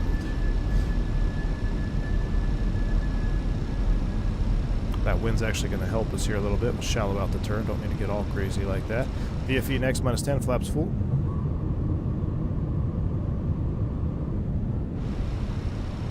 Runway's in sight. Landing checklist, cabin crew advised, auto thrust, speed, auto brakes off, ECAM memo, landing all green, landing checklist is complete. Boom, 1,000 feet stable, clear to land. Helo traffic, Hawaiian 357 final, runway 26, 3 miles. A little bit of a bootleg final here. It's all right.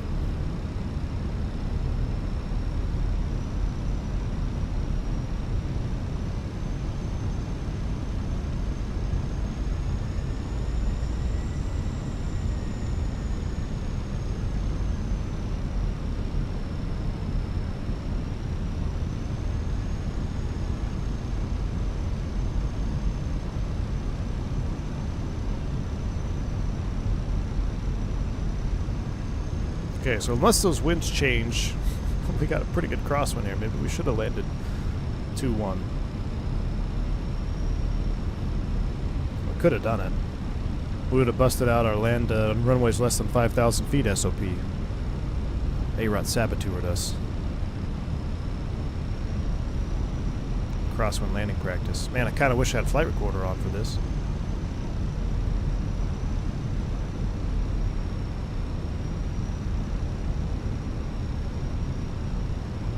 Call the ball. 205 Hotel Alpha, Airbus ball 62.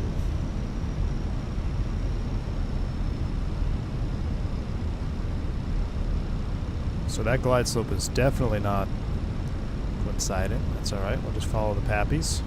Although, believe it or not, Chad, I actually read a documentation that says you're supposed to follow the instrument 100. approach path when they're not coinciding. 50. Or that's recommended. 40. 30. 20. Retard. Don't smash it. It's a 319. Oh, man, we should have had flight recorder on. We got the 5 call on the 319. Spoilers.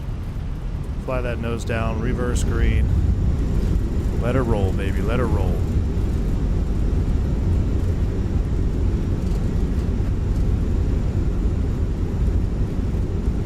You know what we didn't get are those hardcore stutters on short final. So maybe the rolling cache fixed that.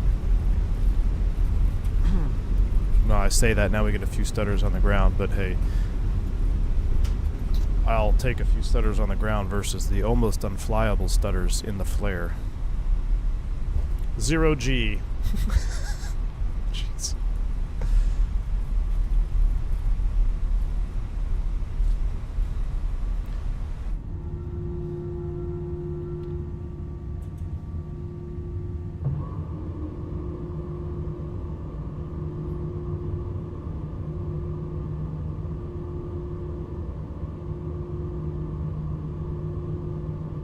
That was 0.8 G. You think it's 0.8? I think it's about 0.8. Alright, we're clearing up. I guess we'll do an actual shutdown since we didn't do a record. We'll take it to the gate. Hilo traffic, come on, 357 clear, 26, taxi the terminal, Hilo. Alright, we're down. We're going to the terminal area up here. Every time I come to this airport, I think about XP-72 taxiing through the trees. I was behind him. He was live streaming. I was behind him, just kind of flying the conga line. And his controller locked up or something. He crashed into the water. I continued and landed. And when I was taxiing to the ramp, just like this, he started... I just saw his 737 emerge from the tree line. It was so funny. Looks like my 1900 landing according to you. Yeah, looks pretty good, man. Alright, we get the track FPA off. We'll kill this. Remember, after landing, flight directors, LS, get rid of the terrain. We'll prime the APU for start. We should have started a chrono there after the thrust reverser stowed. So here's kind of a tip since we don't ever really get into this. After you stow the thrust reversers, not when you're idle thrust reverse. Common misconception, there's actually a different idle speed. So once the thrust reversers are stowed, then you start the chrono for a 3-minute cooldown. So if I pop to idle reverse here, look at the N1s. See? Look at Fenix. See? So even though I am at idle, I'm at idle reverse. That's not the same for cooldown. So you don't start the chrono until you stow the reversers. Now you can keep them idle reverse until you turn off the runway if you want to. But normally you come to idle reverse at 70 knots. There you go. Have you ever met Stig Aviation? I have not, Paulo, but I know y'all watch his stuff because I see him all the time on my YouTube. I've watched a few videos though. I've had him pop up a couple times on my YouTube feed when I'm getting ready for bed and throw them up on TV. Idle reversers are less than ground fine. 100% agree with you, Canadian. The landing was so smooth it made me weigh less. See, this is what I don't get though. This 737 doesn't have wheels. That 737 does have wheels. It's gotta be a bug with something. I don't... It's nothing that I'm doing, I don't think. We'll go ahead and spool the APU now.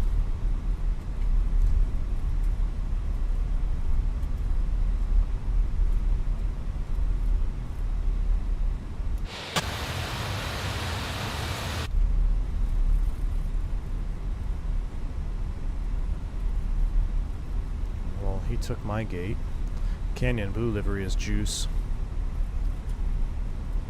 Taxiing onto the ramp area. We'll kill the taxi light.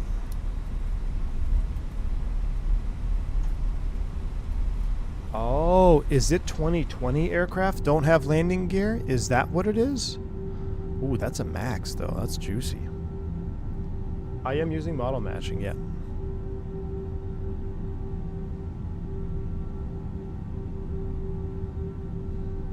It doesn't need wheels since it's at 0G. You guys are too much, man.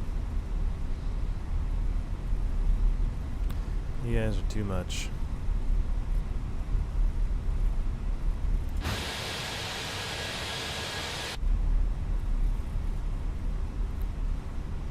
Alright, APU is avail. There's no real stop line, so we'll just kind of taxi it up here.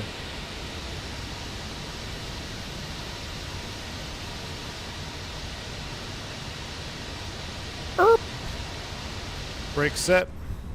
3 minutes on the cooldown. Let's go engine 2. Seatbelt sign. It's for the pressurization in the door. Blinker. That's why you split the masters. Number 1. Bus transfer. Weight about 10% and 1. Just something I do. You don't really have to. I kind of wait till it spools down a hair.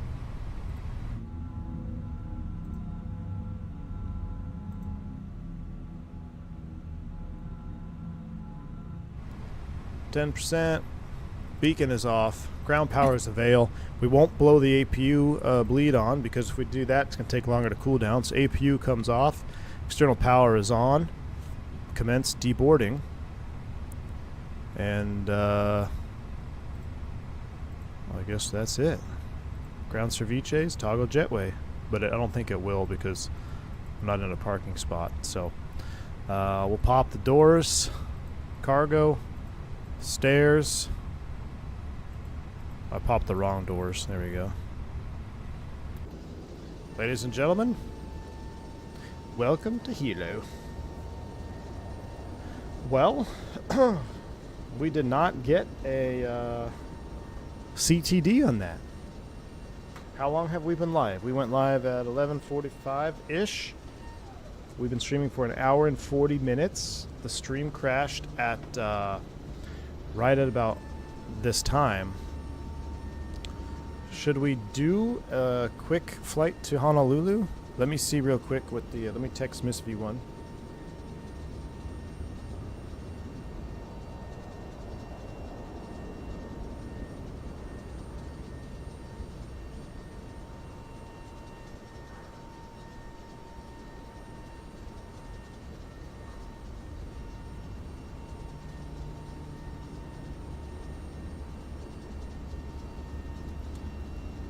Birthday party. I'm texting Miss V1 here while we deplane.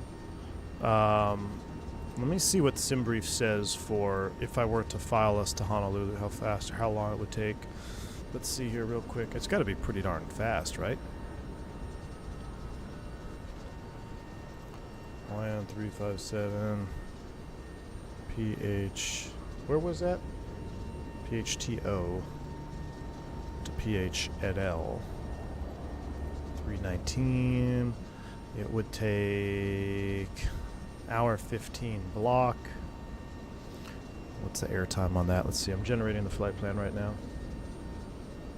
We could just do airtime 40 minutes. I would be done if we board them up right now and go 40 minutes to 30. Let's do it. Let's just go right now. We'll pre-file. I'm going to disconnect and then reconnect. So I got a pre-file. Could do sightseeing over to Kona, or we could do VFR to Kona. That's PHKO, right?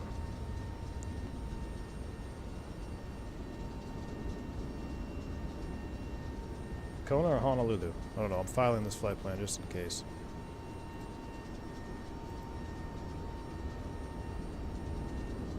So far, nothing yet, Robinson. So far, nothing yet. Just turn and burn, turn and burn.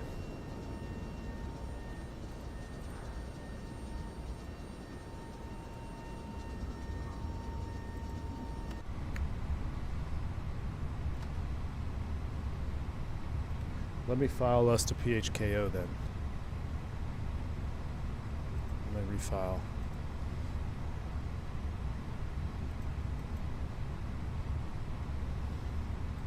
I wonder if I can do this with 0 passengers. Passengers, I'm just going to do 4, like 4 flight attendants. Generate flight, repo to Kona. We're going to repo to PHKO. We should go VFR. Huh. Alright, pre-file on a network. We're going to file you.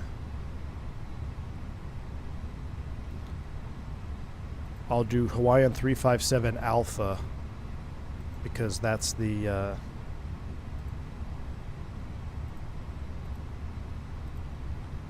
repo code. Alright, we're refiled. Let's pull it in. 11:37. So we got to do a quick refuel here. So mass and balance. No, I got to go my flight completed. Import next flight. I've never actually done this. That's thus. All right, cool. Ground ceviches, mass and balance. Load aircraft. Let's do real time. 2 minutes. Okay, that's loading up. We're getting ready for departure. We'll get the APU spooled up. We'll come down here. Initialization. Get this pulled in. We'll go low level too. I don't know what we filed altitude wise, but we'll just stay low level. So we're operating Hawaiian 357 Alpha. This is a repo to pick up AROT.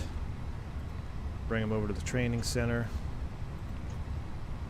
What did we file? Not that it really matters. 12,000 feet. So I tell you what. We'll program it IFR, but we'll fly VFR. We'll set 12,500. VFR and Airbus A319. 12,500 is set. We're going to squawk 2,000 for VFR. Actually, it's 1,200, isn't it? Yeah. We're going to squawk 1,200. VFR squawk. 1,200. Transponders on. APU is spooling up. We are almost done loading. Refueling is coming up. APU is coming up online. As soon as it clicks over, boom, gets you reset. Leg 2, first officer's flying. Seatbelt sign is on. Everything's boarded there. We're just waiting on the fuel to finish. Flight plan. Depart. Runway 26. Yeah, 2,000 is default IFR. That's right. We're just going. Yeah, Ito, beautiful. Kayak 6 to 3.5. Insert, arrival, Loke 3.5. Ooh, Kayak 6. What was the transition? Did we have one? Ocala. Is that on there? Boom. Insert, done, perf, and it be. We got to be almost done, right? I think we are. We'll send that to the McDo. Oh, we're still refueling, though. What numbers does it send? 25192. Yes, you gotta wait till it says till it's done. Fuel. There we go. Dismiss. Now send those to the McDo. There we go. Perf. Get our fuel. We'll never shut the fuel tank pumps off. That's on me. Get the APU bleed up and running. Good numbers there. So let's go ahead and do perf takeoff. This will be fun. Toga. Yes. I'll show you the performance. Packs off. Flap 3. Let's see what we can get out of it, out of the CFM. Toga, packs off, flaps 3, sync the live, calculate, send to McDo. That doesn't seem right. Really? 26, 29, 32? Really? At 102,000? All right. And it'd be 95, that checks perf data. 26, 29, 32, Toga, flaps 3. That looks good. Bleed is on. Let's go ahead and go to ground services. Let's close everything up.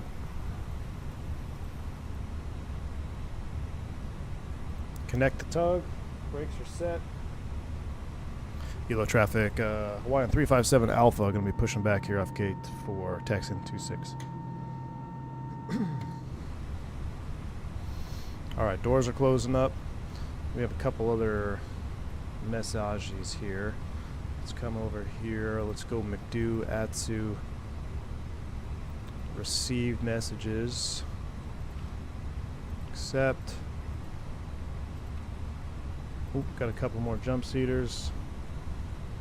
Let's see, it's a leave the door open. Leave the door open for this flight. Why is that cargo door still open? Close you up. Let's go.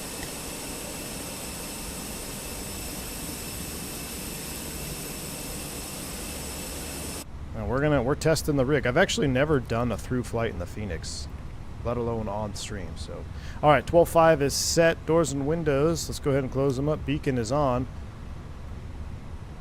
Tiller cam's coming up. All right, before start checklist, windows, doors, and slides. Closing on. Beacon on. Thrust levers. Idle parking brake is on. Before start checklist is complete. Cockpit ground. Brakes released. Clear to push. We're starting them up. Cockpit to ground. You're clear to start. Starting engine 1. Here we go. Bill's Mafia. I've actually done VFR in the Airbus before. It's pretty cool. Twice. Actually, well, multiple times. I've done it with passengers when we go to like, gosh, what's out there by Puerto Rico? There's a couple island areas out there towards that you depart VFR because there's no tower. Ponce is another one. But also what I was thinking about is during COVID, I did repo flights. Doing a repo flight from DFW to Alliance.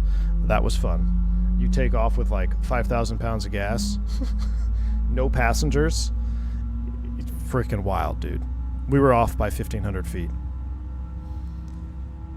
Then we didn't know how to program the runway because the airport wasn't in the database. And then after that, they came out with procedures like, oh, if you're repoing to Alliance, this is how you build a runway in the box. Oh, thanks for telling me after we figured it out. All right, pushback complete. Cockpit to ground. Push complete, set brakes. Well, wait till you stop pushing me first. That happens in real life too. All right, brakes set. Clear disconnect. Show me the pin out front. Thanks for the push. We're starting up number 2. We're slightly out of the green on the accumulator. Might have to write that up. Oh, that bit of glad. Yeah, dude. Toga flaps 3. Insane. It's actually kind of scary. What's a repo flight? It's a reposition. So typically they're done under different CFR. So Part 91, you're basically Wild West. The Part 91 regs apply. 121 regs don't apply. Now, SOPs will be way more strict than Part 91, so you can't just go ham.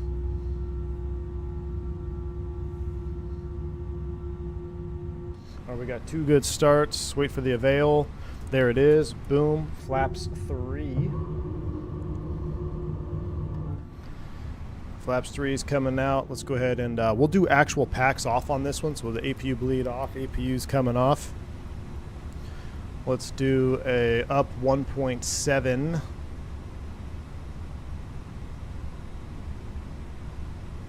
And since we're 1.7, which is 25.1% CG set, that checks out. 25, it's actually a little bit, actually, would that be 24 too? Yeah, it actually looks closer to 24.2, so we are setting the actual CG. 24.2% CG set, V1, VR, V2, flex. Let's see, we've got 26, 29, 32, Toga set, flaps 3. Flight control check, full up, full down, neutral, full left, full right, neutral, rudder. Flight controls checked, max, TO config checked. On auto, that's all set. 1200 and the squawk. Let's go.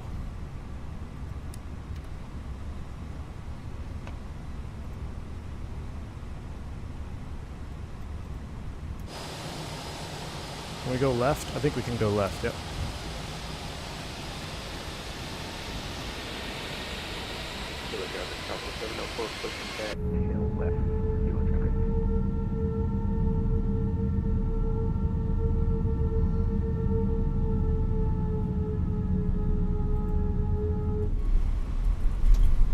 Now, if you had IAEs on this, you would be riding the brakes all the way to the runway.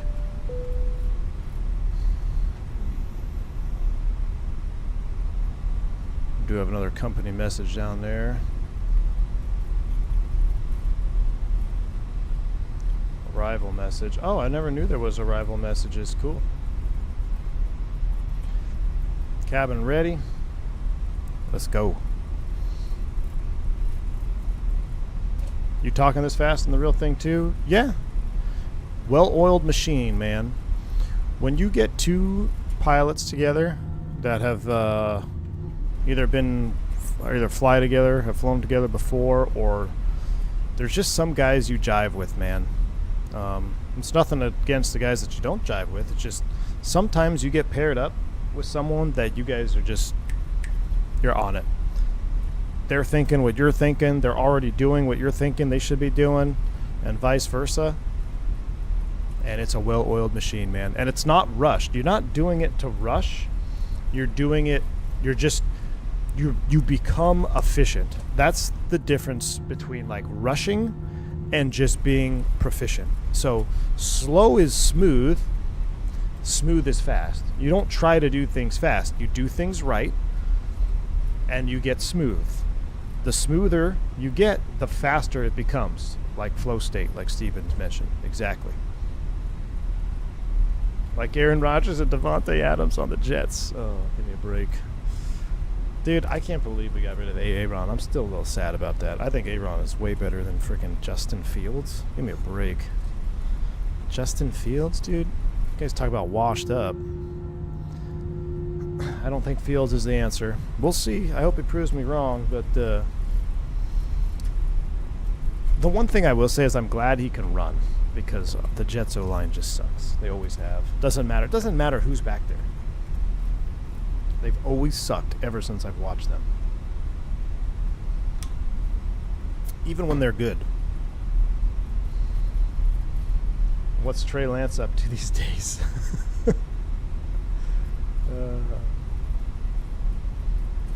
Last year we had a repo at 320, fly VFR at 3,000 to our base due to ATC not being able to clear the IFR plan to an IT issue. Really, Dennis? That's pretty crazy. Elo traffic, Hawaiian 357 Alpha departing runway 26, Elo. Due to an IT issue. That's, you know, Sam was saying he had something like that. They had to do a fuel stop. They had no fuel at one station, so they did 2 short flights instead of 1 normal flight. Like music, if you can practice slowly, you can play it quickly. That's right, Jeremy, absolutely.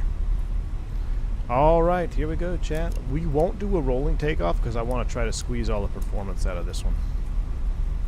Hilo traffic, Hawaiian 357 Alpha departing runway 26, Hilo. Key 6, thanks for the 43 bucks support. Cowgirls suck. That they do. They all suck, dude. My teams all suck. I'm just glad it's over with. Alright, I'm going to try to line up straight here on the threshold so we can see where we get airborne by. Now, we do have CFMs, so they're super mid on performance. We know that. Until we get the BFU, Big Phoenix update with some extra juice. Alright, so we're on the threshold. We're lined up like a boss. Flaps 3. Packs are coming off. Let's see what we can do. Nose forward on the stick. Spool them up 50. Let's go. Yoga's in chat. Volume for juice. Oh yeah, volume all the way up. Here we go. Volume's up. This is a full yoga. Here we go. Hold the brakes. Let's go. Toga SRS, auto thrust blue.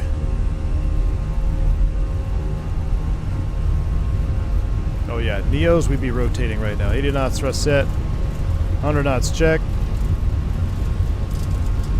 V1 will rotate. What's that, 2,000 feet? Positive rate, gear up, navin.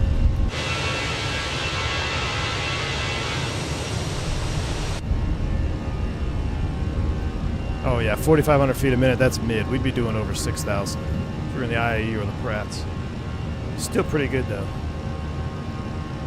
Start that right turn. Call it 300.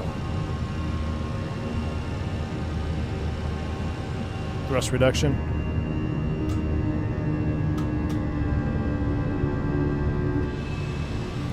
Pack 1's coming online.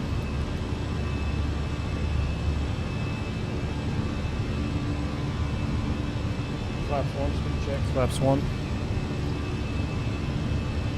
Let's actually stay on heading 305. Let's enjoy the scenery here. S-speed flap 0. Look at that. We're clean at 180 at green dot because we're so light. Oh yeah, Canadian. I would love to see it, man. I would love to see it. Now, should we? I guess we should. I was going to cut through there, but maybe not. Let's go AP1 on, and let's stop the climb at. Let's do 8.5. That's associated. Pack 2. That's on me. Pack 2's coming online. We'll stop the climb at 8.5.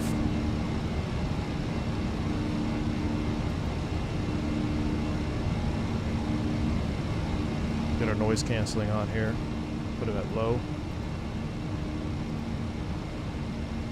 Now we're below 10, but I don't want to listen to the landing lights running the whole time. So, and these are already in the well. We'll leave the top row on.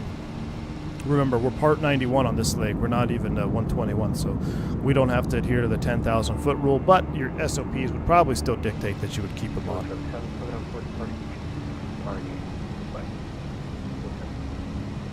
Maybe we should. We got to go above 10 though.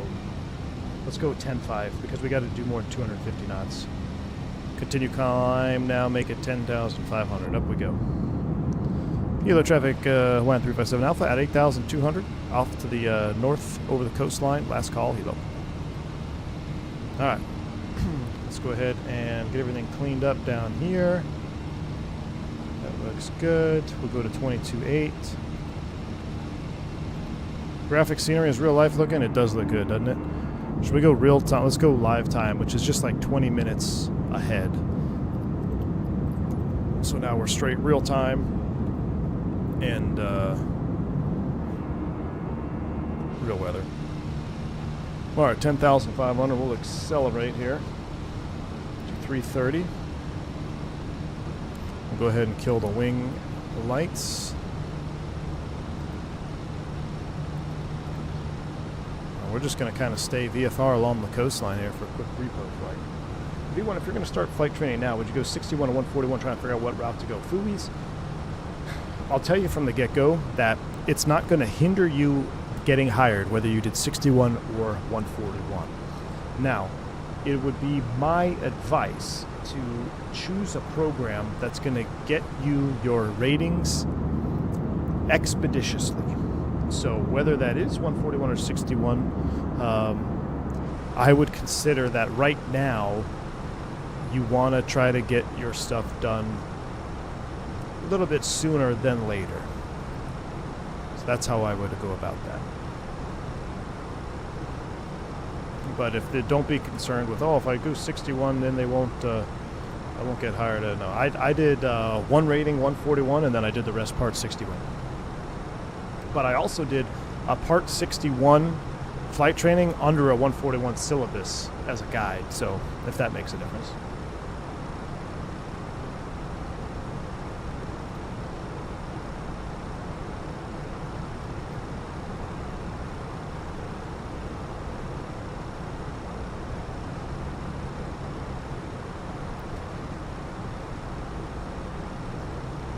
Now, the question is, do we go out over this? Is this like some landmark we should go see, or do we cut the corner like our flight plan says? I feel like this is a landmark of some sort over here.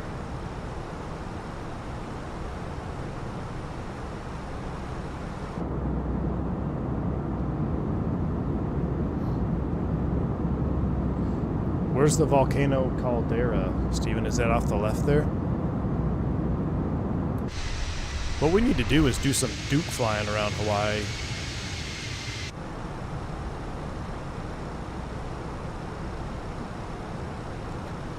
But we also have to look at our arrival.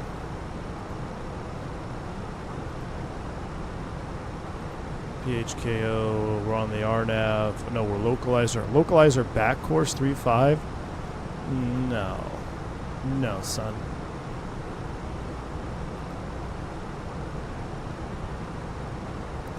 What are the winds at PHKO?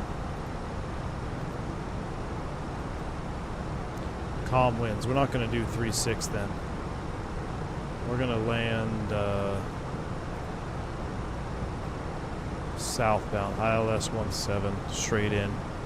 From we'll do ILS 17 from Tammy or again, something up there. Is this where your coffee is made? It is, AJ. It is. Thanks for asking. ILS 17 nose star approach via. Is it up? What is that? Up? Yeah, up. We'll go up. Insert. Hey, now let's go direct. Up. Insert. Boom. Nabbing.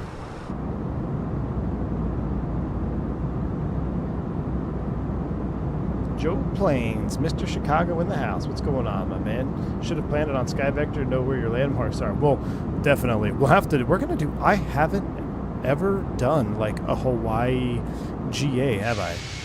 I feel like we need to do that. We need to do some Hawaii GA. All right, midday is great and all, but I'm trying to stress test my PC here. So let's run it forward.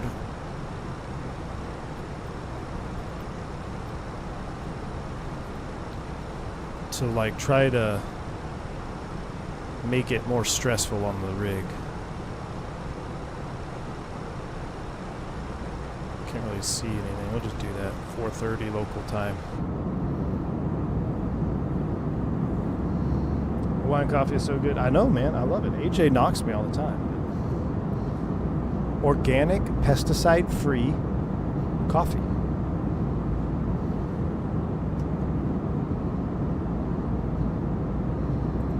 If you change airlines, would you have to start at the bottom? Yes. Coast said it's not negotiable. And no matter what airline you go to, when you leave, you are starting over, my friend. You are starting at the bottom, and seniority is reset. Non-negotiable. And nobody cares. Seniority is everything.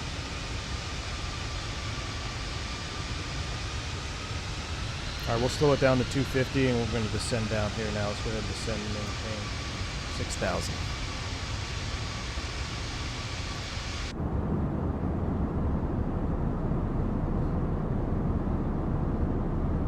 Bananas just changed from Bananas to United. Yep. Yeah, he started all over. I think he was like, what, a 15-year guy starting over. Now, for him, I actually know him. United's a childhood dream. So, and he was already going to be based in Newark. So if you're going to be based in Newark and you could go to your childhood dream airline and be home based and have good seniority quickly in Newark, because Newark is a super junior base for United because no one wants to live there. You know, that makes your decisions a little bit easier, I would think. Yep, right seat to left seat. I also know a good buddy of mine. He was 18-year Airbus Captain, super senior. He's number 13, and he left, went to the bottom. He willingly chose the 737, though, because he did not want to go be a new guy on the same airplane that he'd been flying for 17 years. So he's like, I got to go to an airplane I don't know. Because I could imagine. I've never been in that scenario where I've, been on an airplane that I know really well, and then have to be the new guy at the company on that airplane. That would be kind of you can imagine how that would be kind of challenging.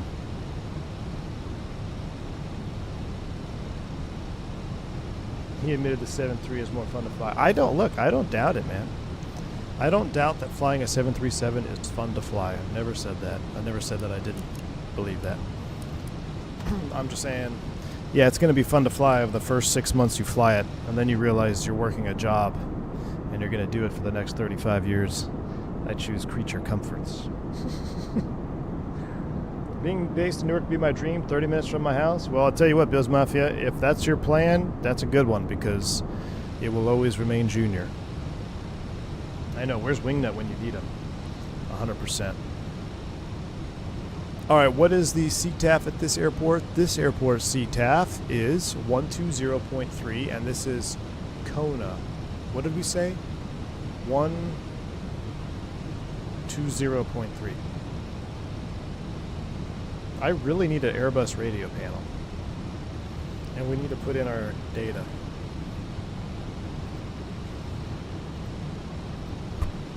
All right, QNH right now is 3000.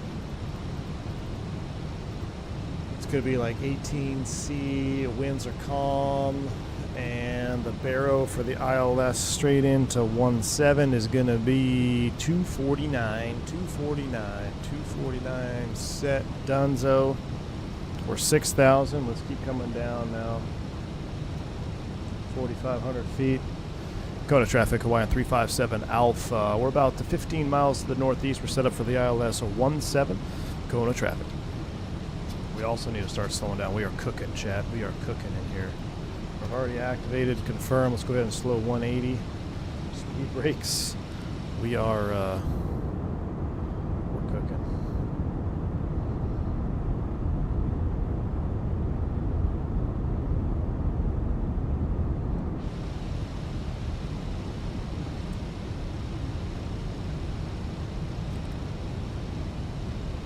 Fenix minus 10 flaps 1. Here we go. I'm sure I can let a word to the chief pilot for direct entry captain of the 1900. Yeah.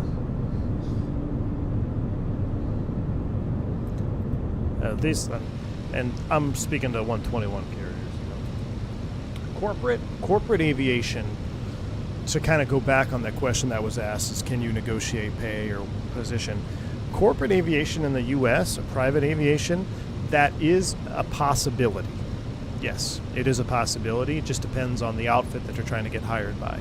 So, but 121 airline flying in the U.S., no.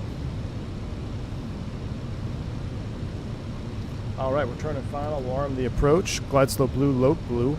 I forgot to press the LS push button. Airbus is smart enough to tell you, hey, 250-hour pilot, you just blew through the loc and slope. Glide slope star, loc star. Get the LS push button on. We're trying to catch up to it. It's all right. We're at 319 though. Watch this. A little bit of speed brake. We're already 10 knots below flaps 2. And we're going to catch up to it like a glove. Oh, maybe not. Come on, baby. Don't make a liar out of me now, Fenix. There you go. I knew she would handle it. Flaps 2, speed brakes out. Speed's going to start coming back here. Look at that. Speed's coming back. I can't wait for the big Fenix update, man. Glide slope, go around altitude. We're visual today, so let's go ahead and set 1,500 feet out over the water if we have to go mist. Manual brakes. Actually, let's try to stop it as quick as we can for fun, since we're empty. What is the 10-9? Actually, it started, isn't it? So if we stand on the brakes, let's make Gulf. We'll stand on the brakes for Golf. I'm sure we could probably stop between Alpha and Golf. We're going to try to do max braking. And we're just going to plop it down. Max brakes. Let's hand fly this approach. Getting bored. Tiller cams on. Auto thrust. I don't have it bound, so I had to do that. Not the best way to disconnect the auto thrust.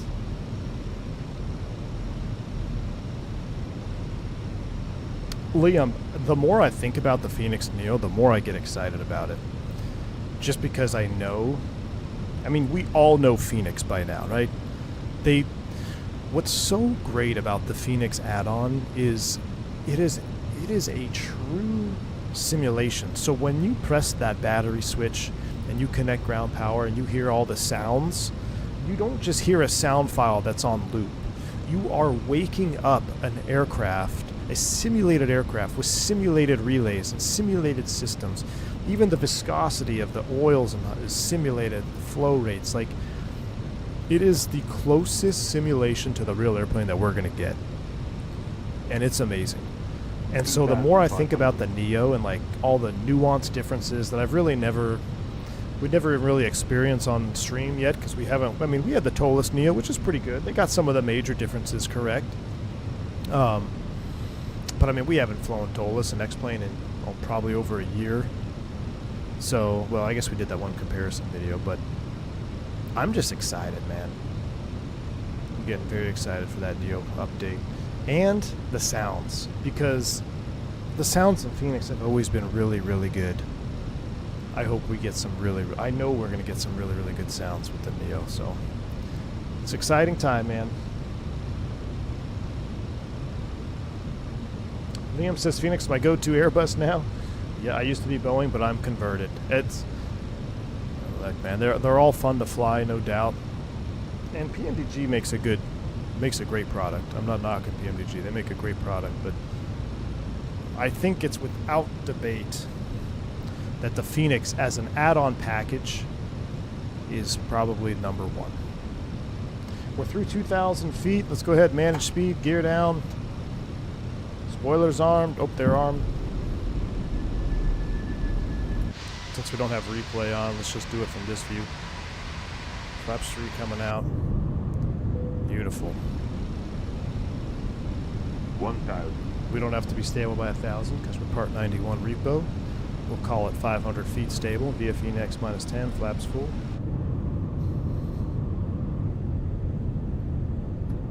Alright, flaps full. Landing checklist. Cabin crew advise. Auto thrust is off. Auto brakes off. ECAM memo. Landing all green. Landing checklist complete. We're on our trending towards our speed target. We're looking good. Now, light 319. Let's see if this is true to real life. This is the hardest airplane to land very smoothly. Is a light, empty 319. 500. Like, you can land them semi-smooth, but to really grease them, it's pretty challenging. So let's see what happens here.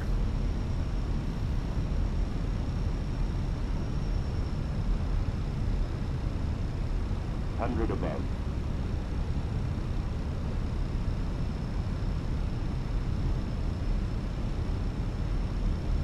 Minima. Landing. Aiming right for those markers, baby. 100. Flight slope. Check. 40, 30, 20. Retard. 5.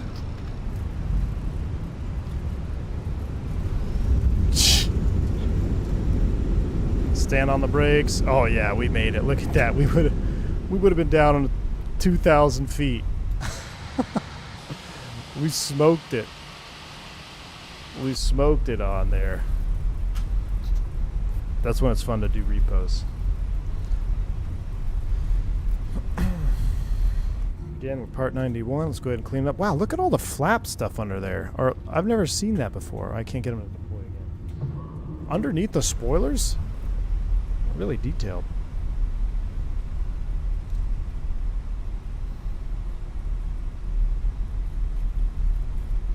Oh, there's a Hawaiian over there.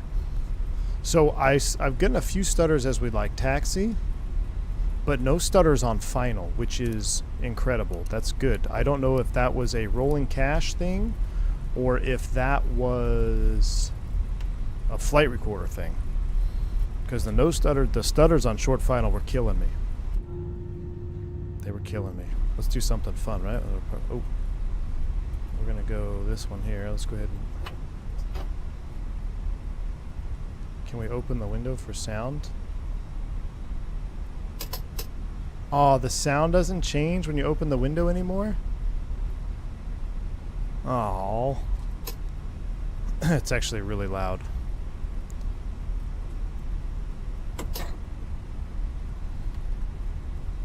We'll monitor the brake temps. Let's do our after landing flow. Flight directors, LS push buttons. That's coming off.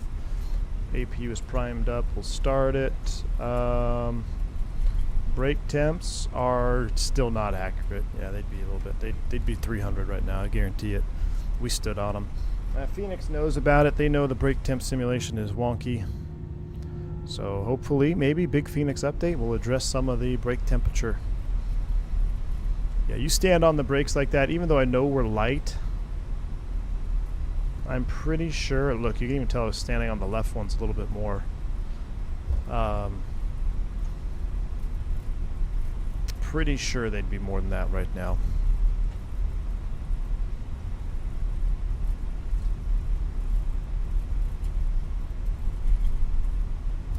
Alright, we'll park over here next to the hard stand, next to our Hawaiian 321 Neo here.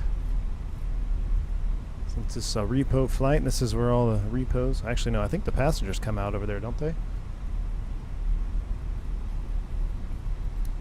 Alright, APU is up.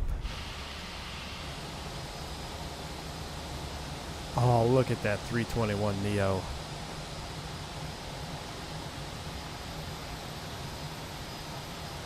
Can you imagine that in a Phoenix?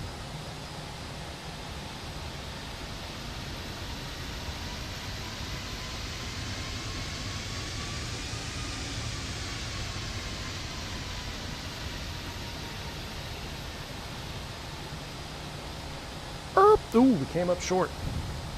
Brakes are set. APU is on. Engine 2. Seatbelt sign. Engine 1. Didn't get to listen to the shutdown last time. Oh, that's pretty good.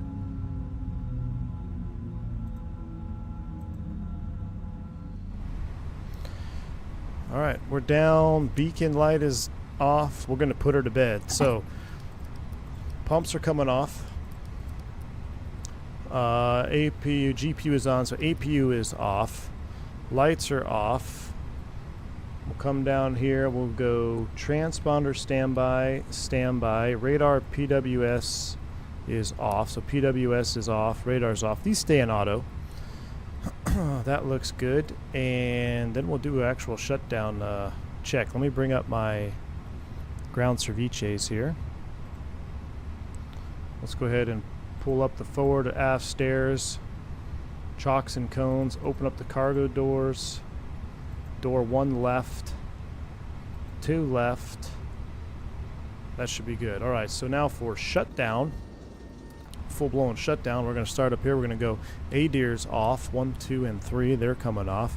The crew supply oxygen, that's going to come off. All external lights to the off position. No smoking off. After last passenger has deplaned, emergency exit lights come off. APU, want to make sure that the avail light has been out for at least 2 minutes. From there, we'll come back here and we will go maintenance bus on. With the maintenance bus on, now we can turn off our RMPs. You can dim the screens if you're a boomer, but they won't burn through because they're not LCD screens, but you can still do it for if you want to have fun with it. Hell, we'll turn them off. Screens are off. Make sure the integral lights are all off. CRTs, thank you, that's what I was looking for, CRTs.